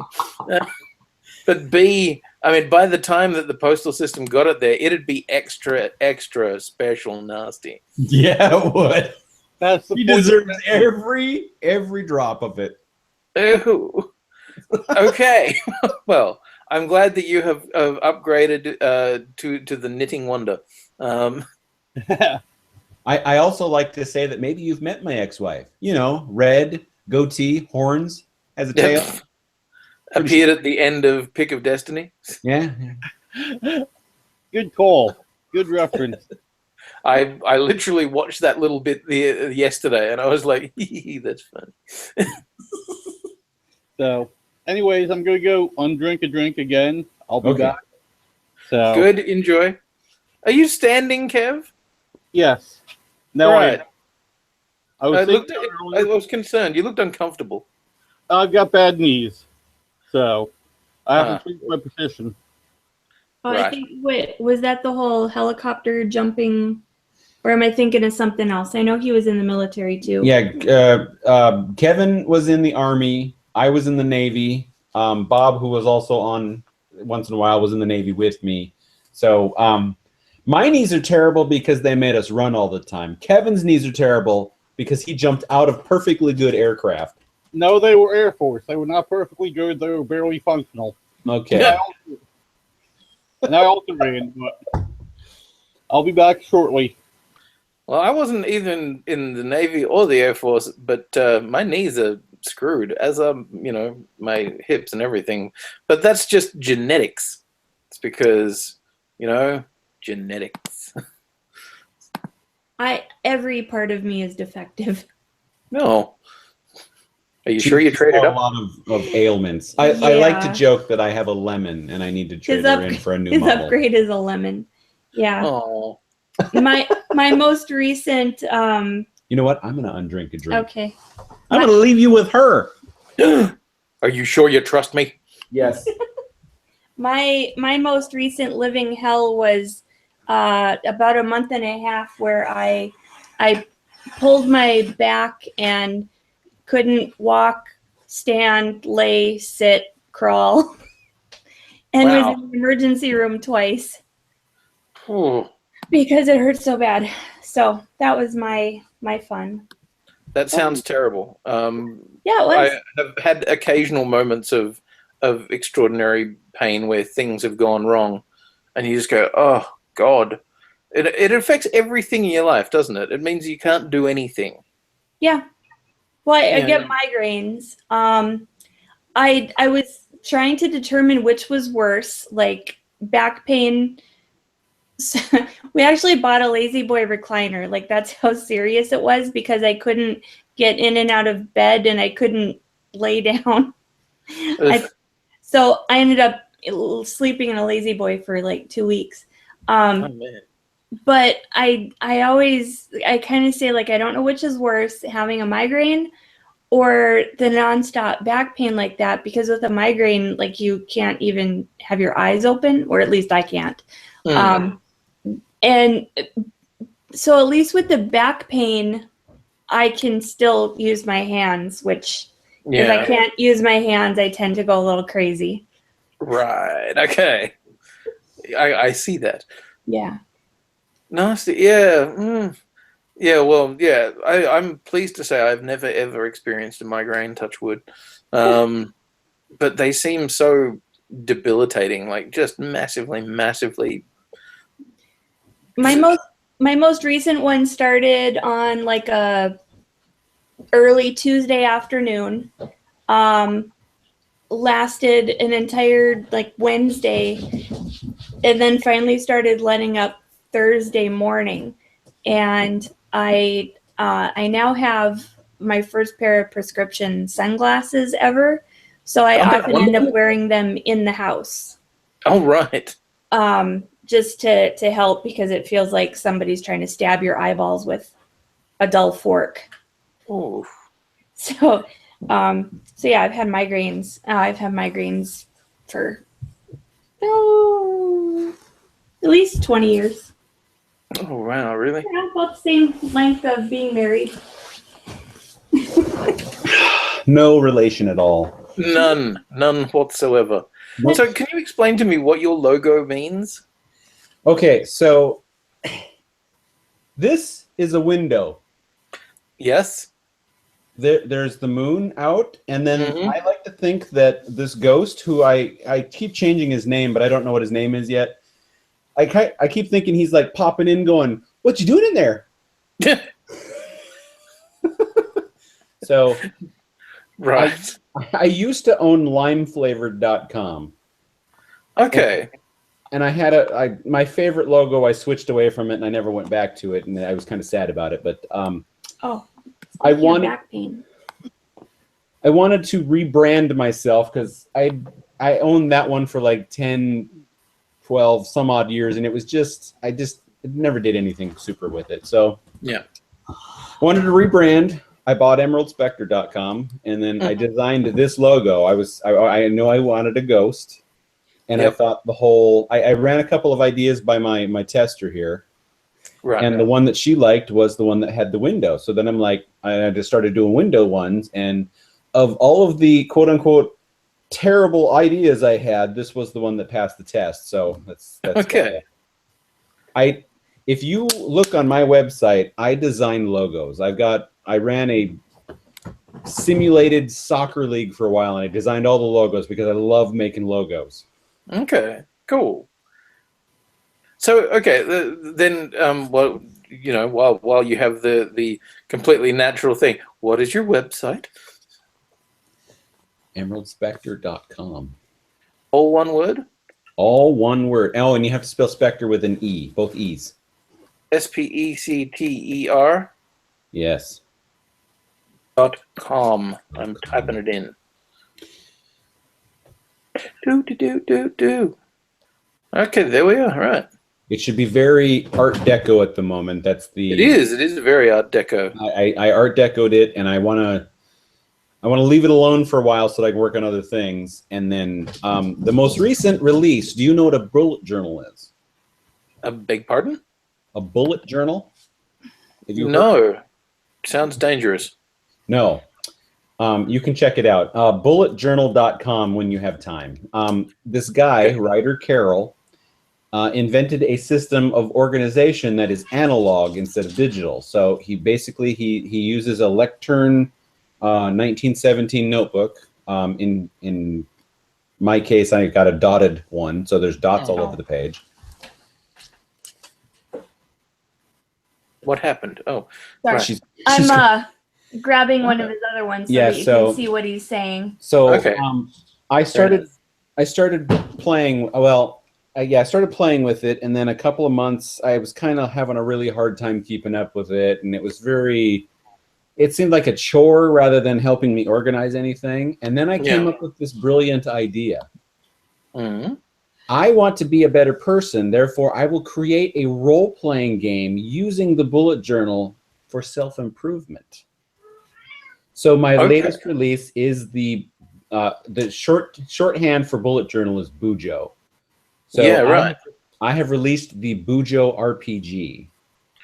I'm looking at your website now. Looking at it. When you have time, you should totally check that out. So that I sent that to Ryder Carroll. Actually, I just sent it to bulletjournal.com, and I was just hoping that somebody would read something. But Ryder Carroll himself emailed me back. He goes, I loved this. This made my day. And then he asked me to do a write-up for bulletjournal.com. So I'm going to get a whole lot more exposure as soon as I get this thing written up. Because next month's focus is fun, and that is what the role-playing game is all about. So now, when I sit down to do, I want to make sure I do this because I get XP for I can earn levels and stuff for doing this. Right. So you're using gamification to make the journal thing work. Yes, I've released the base system, and right now, my bullet journaling personally, I am role-playing. I am using the Bujo RPG. Yeah. But rather than me do a start like a 0 to 20 million XP, I keep resetting mine because I'm testing systems to expand. So one of the systems I have is like I call it the quest system. So you choose something, like for me was learn Vietnamese. Right. So then if I learn one phrase, I get 100 XP. If I learn 5 more phrases, so 6 total, I get 500 XP. If I learn 10 more phrases, so 16 total, I get 1,000 XP. Okay. And then if I, we only have your profile picture now. I don't know why, but oh, sorry, I tried to share something. Yeah, it's got the little icon. Maybe it's trying to catch up. I'm showing your website, so. Uh-oh. People can just go to emeraldspectre.com. They could, but it's much more exciting if I scroll. That is true. But, you know what? If that doesn't work, I'll stop doing it. No, it did. It did work. It popped up right when you quit. God damn it! So right now, so that the quest system, and then I've got a couple more levels that give me 10,000 XP and 50,000 XP. Okay. And 50, basically, I have to feel confident in myself that I can hold a decent conversation in Vietnamese. Okay. Yeah. So what I'm currently working on behind the scenes is I'm breaking the quest system into 2 groups. Stuff that you can do basically over the course of a week, and then long-term stuff. So I can't learn a language in 7 days. So no, that's going to be long-term. Maybe I'm trying to write 50,000 words for a novel, like the NaNoWriMo novel. So let's make that into a short-term goal. So you got 30 days to complete it. So I'm kind of breaking things up like that. Right. Okay, cool. That sounds really funky. And if you just tried out bullet journaling and you weren't, I mean, if it worked for you, because I've introduced a lot of people to it, and they've either taken to it or they haven't. And then now that my Bujo RPG is out, I've thrown that at people, and I haven't gotten any responses about that. But the people that heard about it that weren't willing to check it out at first, kept Mm. like I'll check it out when you put it out. Well, it's out now, so let's get going, people. Yeah. Have you told them? Have you told them that it's out? I've told everybody. I Right. ask her. I can't shut up about it. That's okay. If it's something you're passionate about, then then it's okay to talk about it a lot. Yes. So one of my quests is to write my comic script. So I've been working on a shared superhero universe for the better part of 30 years. Wow. It started out a long time ago as basically just a bunch of rip-off characters interacting with each other, and has gone in. I've developed it into what the current iteration right now is. It's completely original characters, and I've got a Marvel Phase 1 like story that I got to tell. Right. So the first installment, and I keep pitching this to people. Hopefully, I can get an artist on here. That would be wonderful because I don't think my art is right for the material. Right. I've got a ambiguously gray team of it's made up of a zombie, a ninja, a werewolf, a vampire, a pirate, a mutant. I'm missing somebody. But One tenterhooks here, man. that's the team, man. That's the team. Okay. So what's it, you've written a lot? You're still looking for an artist? I haven't written the script. I know what the story is. I just need to put it in script form because I refuse to do things the Marvel method. Good. Let's be honest. I don't even know how the hell you do that. I don't know how that's a thing that people do. You know, maybe if I did you create a comic book as a youth, just a tiny little staple some pages I did. together? Yes, So most definitely.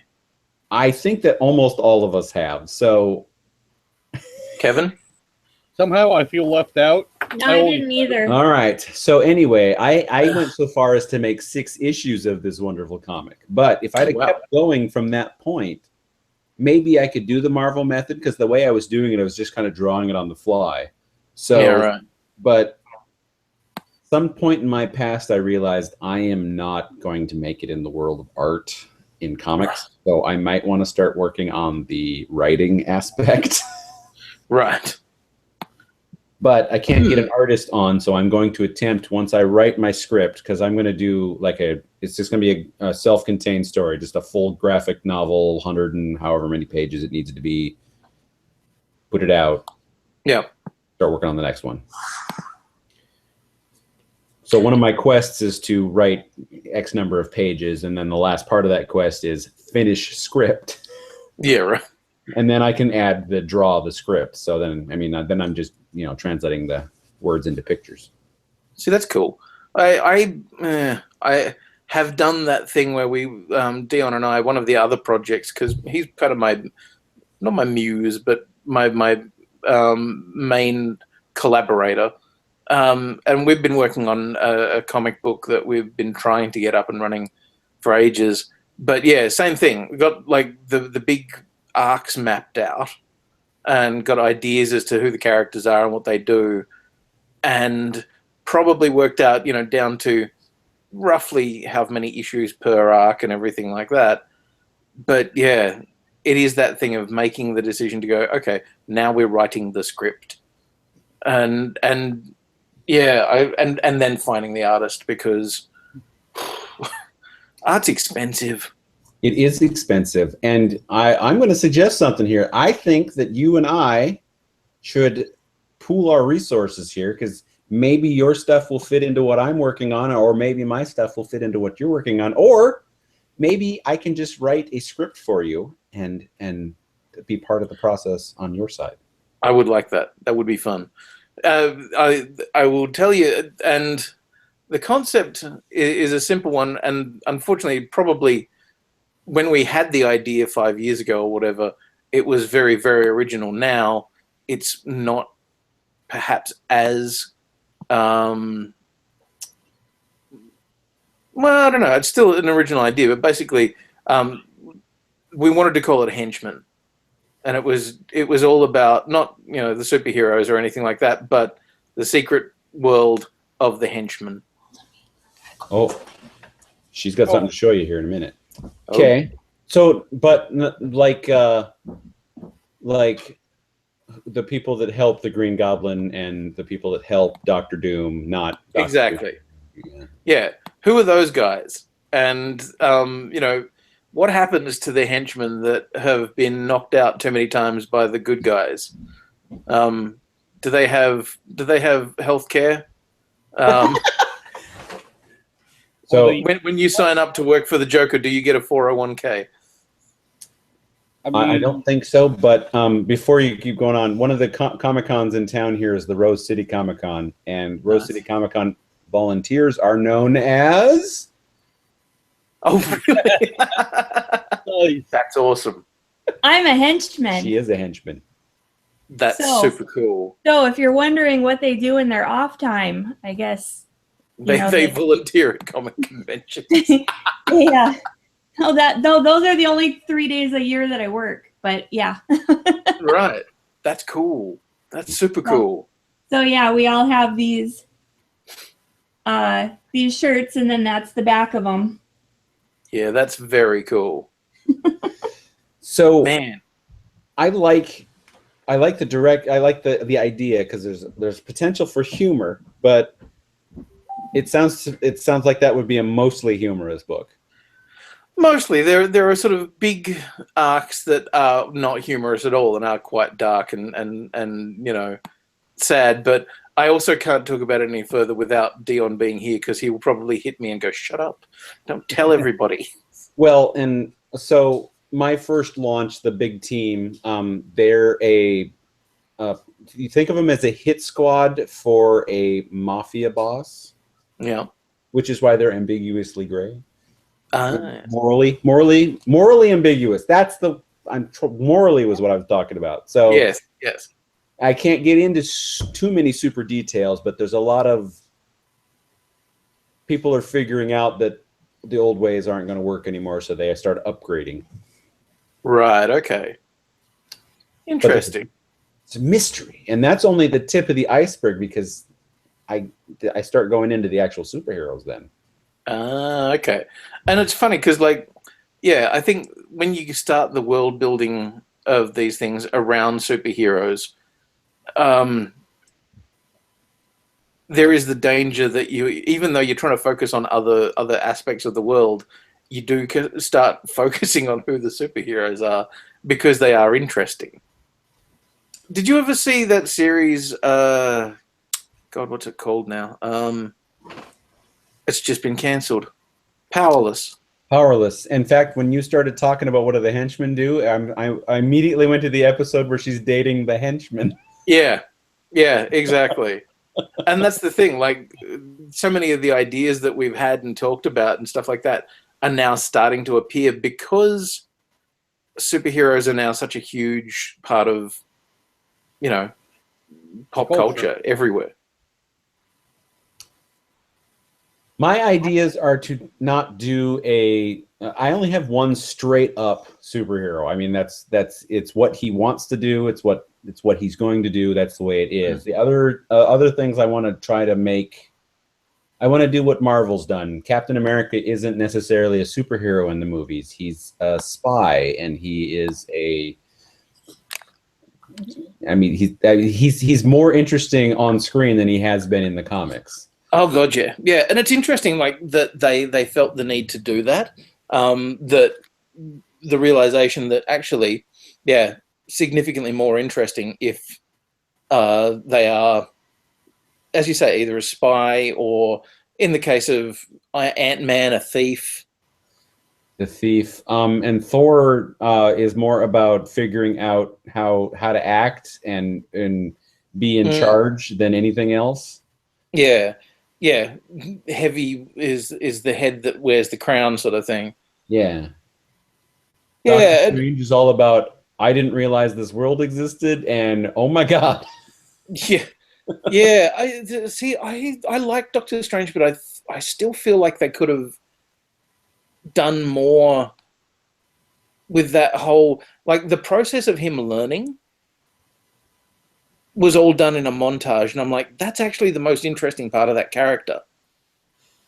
I think they handled it well in that it was him coming to grips with this other dimension, and then like him like trying to relate back to his normal everyday doctor life. And that's when the things got interesting for him and the story. And the next level would be him realizing that's no longer him. Hence the end credit scene with Dr. Baron Mordo. Yeah. But that's just me. So. Yeah, no, look, I agree. I just think that, like, to me, the most interesting part about having a modern doctor, like a medical doctor, be faced with all of this otherworldly stuff is kind of the incredulity, the questioning, the why is this, I don't understand this magic. But they did so much of that in the montagey bit of him learning how to be a magician or whatever. And I'm like, no, do that as the film. The bit where he's super powerful and can use magic and everything, to me, is less interesting than him questioning it. Well, they did with that film what I always hate about what filmmakers do. So the best example I have is Blade. Yep. The first Blade, you are going up against the blood god. How do you top a blood god? Well, let's go off and make other weird shit happen. And then let's bring Triple H in for the third one. Oh, dear. Don't shoot for the moon. For God's sakes, you can make an interesting story of how he's figuring this out, and then put him up against a Caecilius, just Caecilius, not Dormammu. Yeah. And then, do Dormammu for the sequel. Yeah, give yourself somewhere to go. In some ways, I thought that's kind of what they did with Guardians of the Galaxy 2 a little bit. I thought, have you guys watched it yet? Yes. Not yet. He has. Kevin hasn't watched it yet, but we have. But please, feel free, talk about it. I know what happened, so. Yeah. Okay, well, basically, there's the whole thing that it's all about Ego, the living planet. Yeah. And I kind of looked at that and went, it would have been, to me, I think it would have been more interesting to do another villain, maybe build up the whole Thanos thing more in this second film, and then leave off on Peter Quill's parentage, if you will, until a third film. And now that they've done the Ego, I'm wondering what they're going to do for the third, because the next time we see the Guardians is going to be in Infinity War. Yeah. Yeah, and once again, I feel like we're going to come into Infinity War with a fairly weird sort of sense of not too sure who Thanos is or why he's a threat or anything. And to me, it would have made a lot more sense to build him up in your second Guardians film, make him kind of this giant undefeatable bad guy, so that when you come into Infinity War, you're like, oh shit, this is really big. Or use him like you did with Ronan, but have him more involved rather than just the face on the wall. Yeah. Yeah, there's a lot of that sort of stuff where I feel like he's been put too far into the background. And yeah, I don't know. I feel like they could have used that movie more as a part of the building up for the big crossover films, as opposed to, I don't know, the whole Ego of the Living Planet thing and Quill's dad. I was like, I don't know, felt too soon. I thought it was weird that they made him a Celestial. Well, that too, because that's not necessarily how I always saw Celestials as working. Well, they even show a Celestial in the first Guardians. The guy that's the head. spear down. Yeah. No, well, that too. Nowhere is a celestial head, but no, they show the let's see, the collector shows the recap of that guy slamming the staff down, killing everybody. That's a celestial. I think that was the judge, even, or the executioner. Executioner. Yeah, right. I've got to go back and rewatch Guardians. I can't remember the first one that well. What a terrible task I have ahead of me. So the first one, okay. I am Groot. I am Groot. I am Groot. I am Groot. I am Groot. I'm Groot. We are Groot. We are Groot. I'm glad they kind of did Groot the way they did, where we got to see him as a big, heavy hitter, and then now we get to see him as the small, and he's going to be big again for Infinity War. Yeah, I also like the idea of teenage Groot. Just leaving his roots all around the place, and just like, God damn it. So, Kevin Feige has said that after the Thanos thing is done, the next phases deal with an even bigger threat. And what I'm thinking, me personally, what I'm thinking is they have made the deal with Fox to bring in the Fantastic Four, which means we can get Galactus proper. I would like to see that, but in some ways, I mean, I can't even imagine Galactus in that version of the Marvel Universe. I'd love to see it as, you know, Galactus as the giant, you know, 1,000-foot tall dude in a purple suit. But I didn't mind the cloud, just to be clear. Yeah. I understood people's upsetness with the amorphous cloud, and then of course they do the Green Lantern movie with the big cloud. And I'm like, oh, you just screwed that up right there. That Green Lantern movie, oh man. I liked it. So, but I'm one of there's two people in this world. Yeah. There's the people that go, like me, there should have been more space involved. And then the opposite is there should have been more Earth involved. Yeah, like I'm kind of with you on the space thing. Like, and once again, why would you introduce Parallax in the first film? Like, do Sinestro, do, you know, a smaller villain that... Well, okay, so I think they should have used the source material of Emerald Dawn, which was the retelling of the Green Lantern's origin. And in that, 6 issues, I think, 6 or 12, somewhere in there, he is fighting a being known as Legion who's wearing yellow armor. So he can't affect that, and he has to figure out how to beat Legion and be a Green Lantern at the time. And then... yeah, then do Sinestro for the second movie, then bring Parallax in, because why? You don't start with the Blood God. Exactly. Yeah, don't... yeah, there's a... and I mean, you gotta look at it...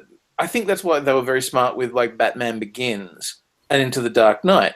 You know, start with Al Ghul, that's fine. And then Joker in the second film.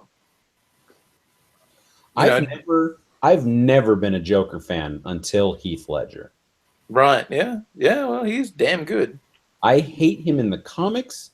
I hated him on every version on screen. I tolerated him for the 66 Batman. But, Peter Romero. But I've never liked him. And I hate Jared Leto's version. Oh, yeah. Oh. I just got a new PlayStation. I upgraded to a PlayStation Pro. And so I was looking at Netflix and seeing if I could find what there is in the way of, like, high-def 4K content and stuff like that. Do you have a 4K TV? No. Okay. I just wanted to see what it looked like on a nice TV, on my TV, and, you know, see what that was like. And, yeah, realized that Suicide Squad was on Netflix, and I was like, oh, God. I hated that film with a passion. I don't like it. And the extended version doesn't help it much at all.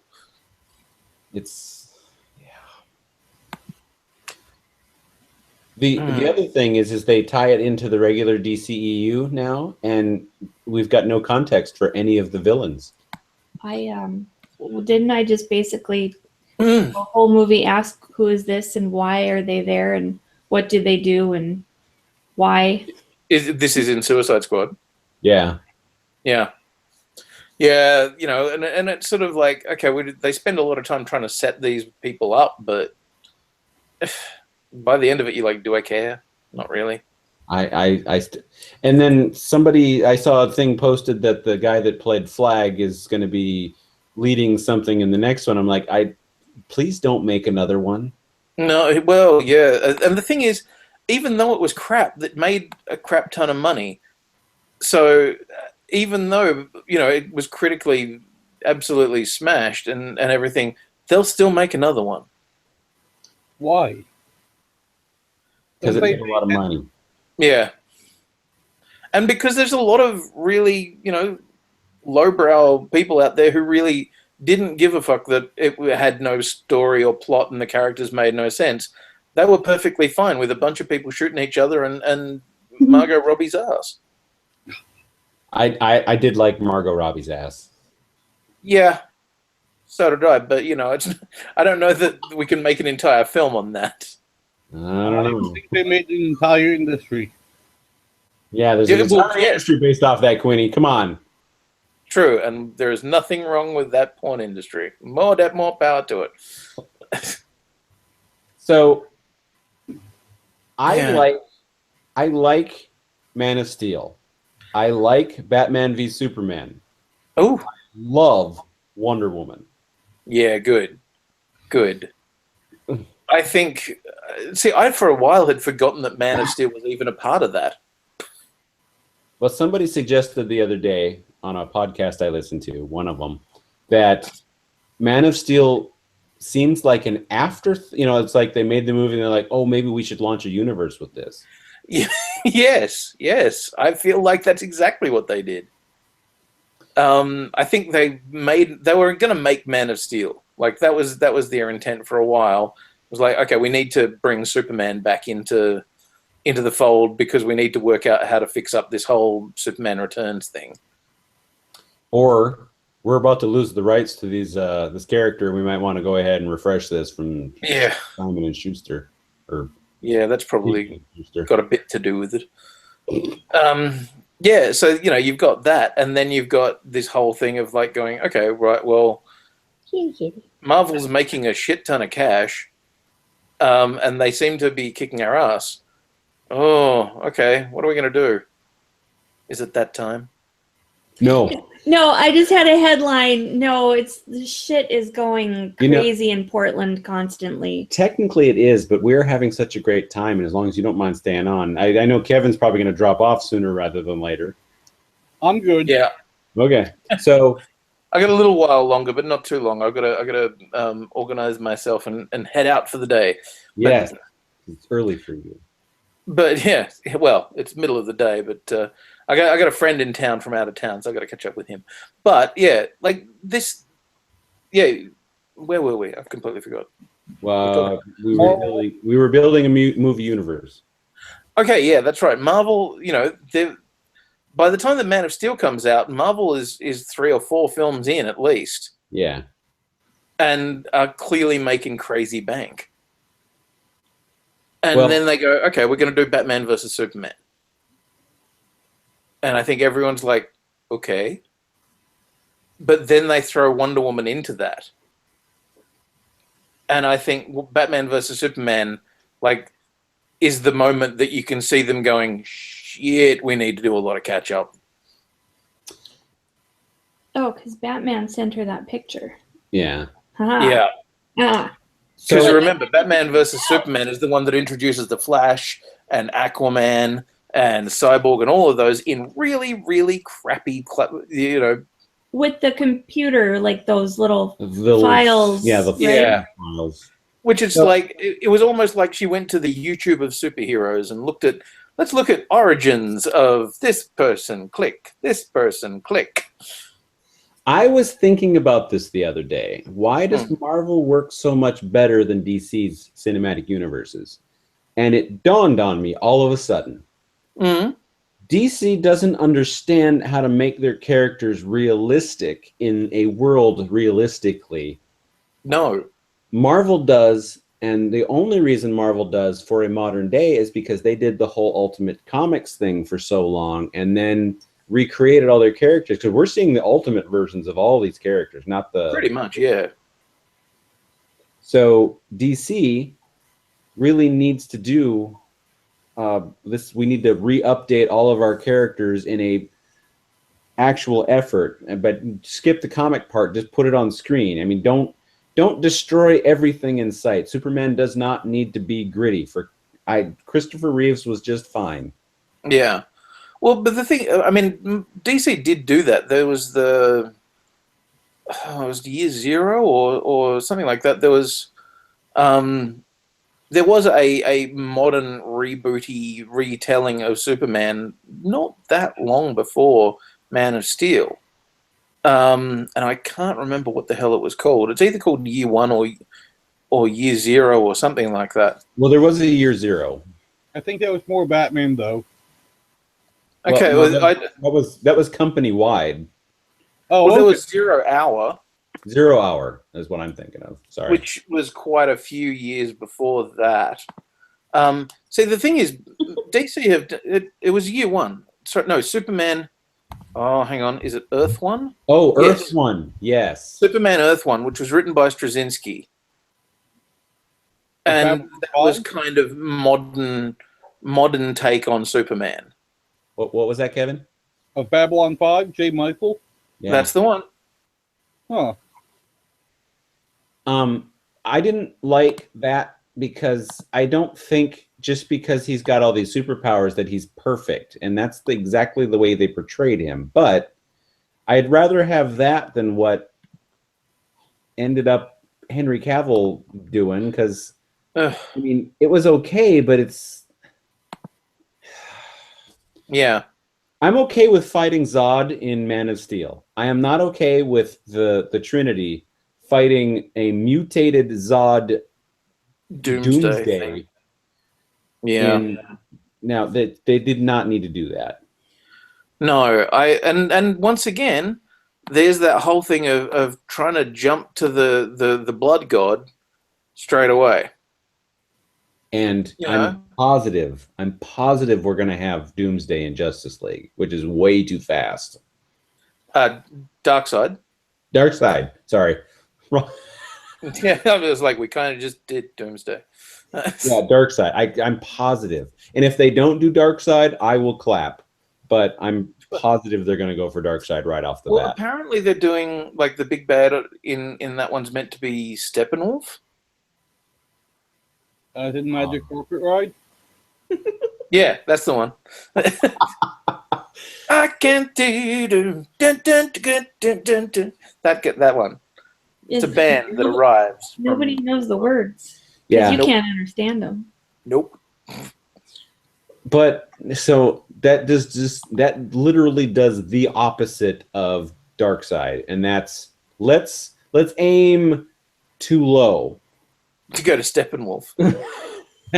You know what? At least throw the Joker in there, for God's sakes. Have them go against the Joker, or have them go against. You can't do Lex Luthor because he was in Batman v Superman. Give us a mini. You know who I would go? Brainiac. Brainiac, or a mini. What I was going to say was a mini Legion of Doom. Just grab a few of them, and then they're taking. Basically, it's team versus team. Then Light.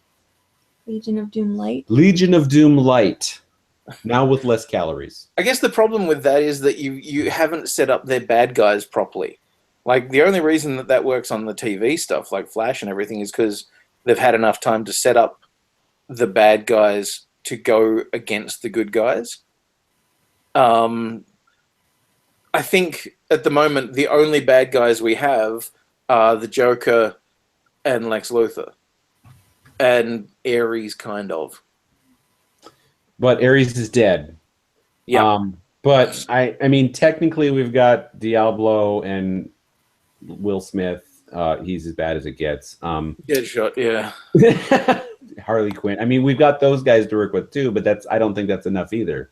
Oh, there's a Deathstroke as well who's been cast. Joe Mangiello or something. From Arrow? Yeah, well, no, not like it's Deathstroke the character, but it's a different actor, not Manu Bennett. Is it? It's not the guy. Well, let me look it up.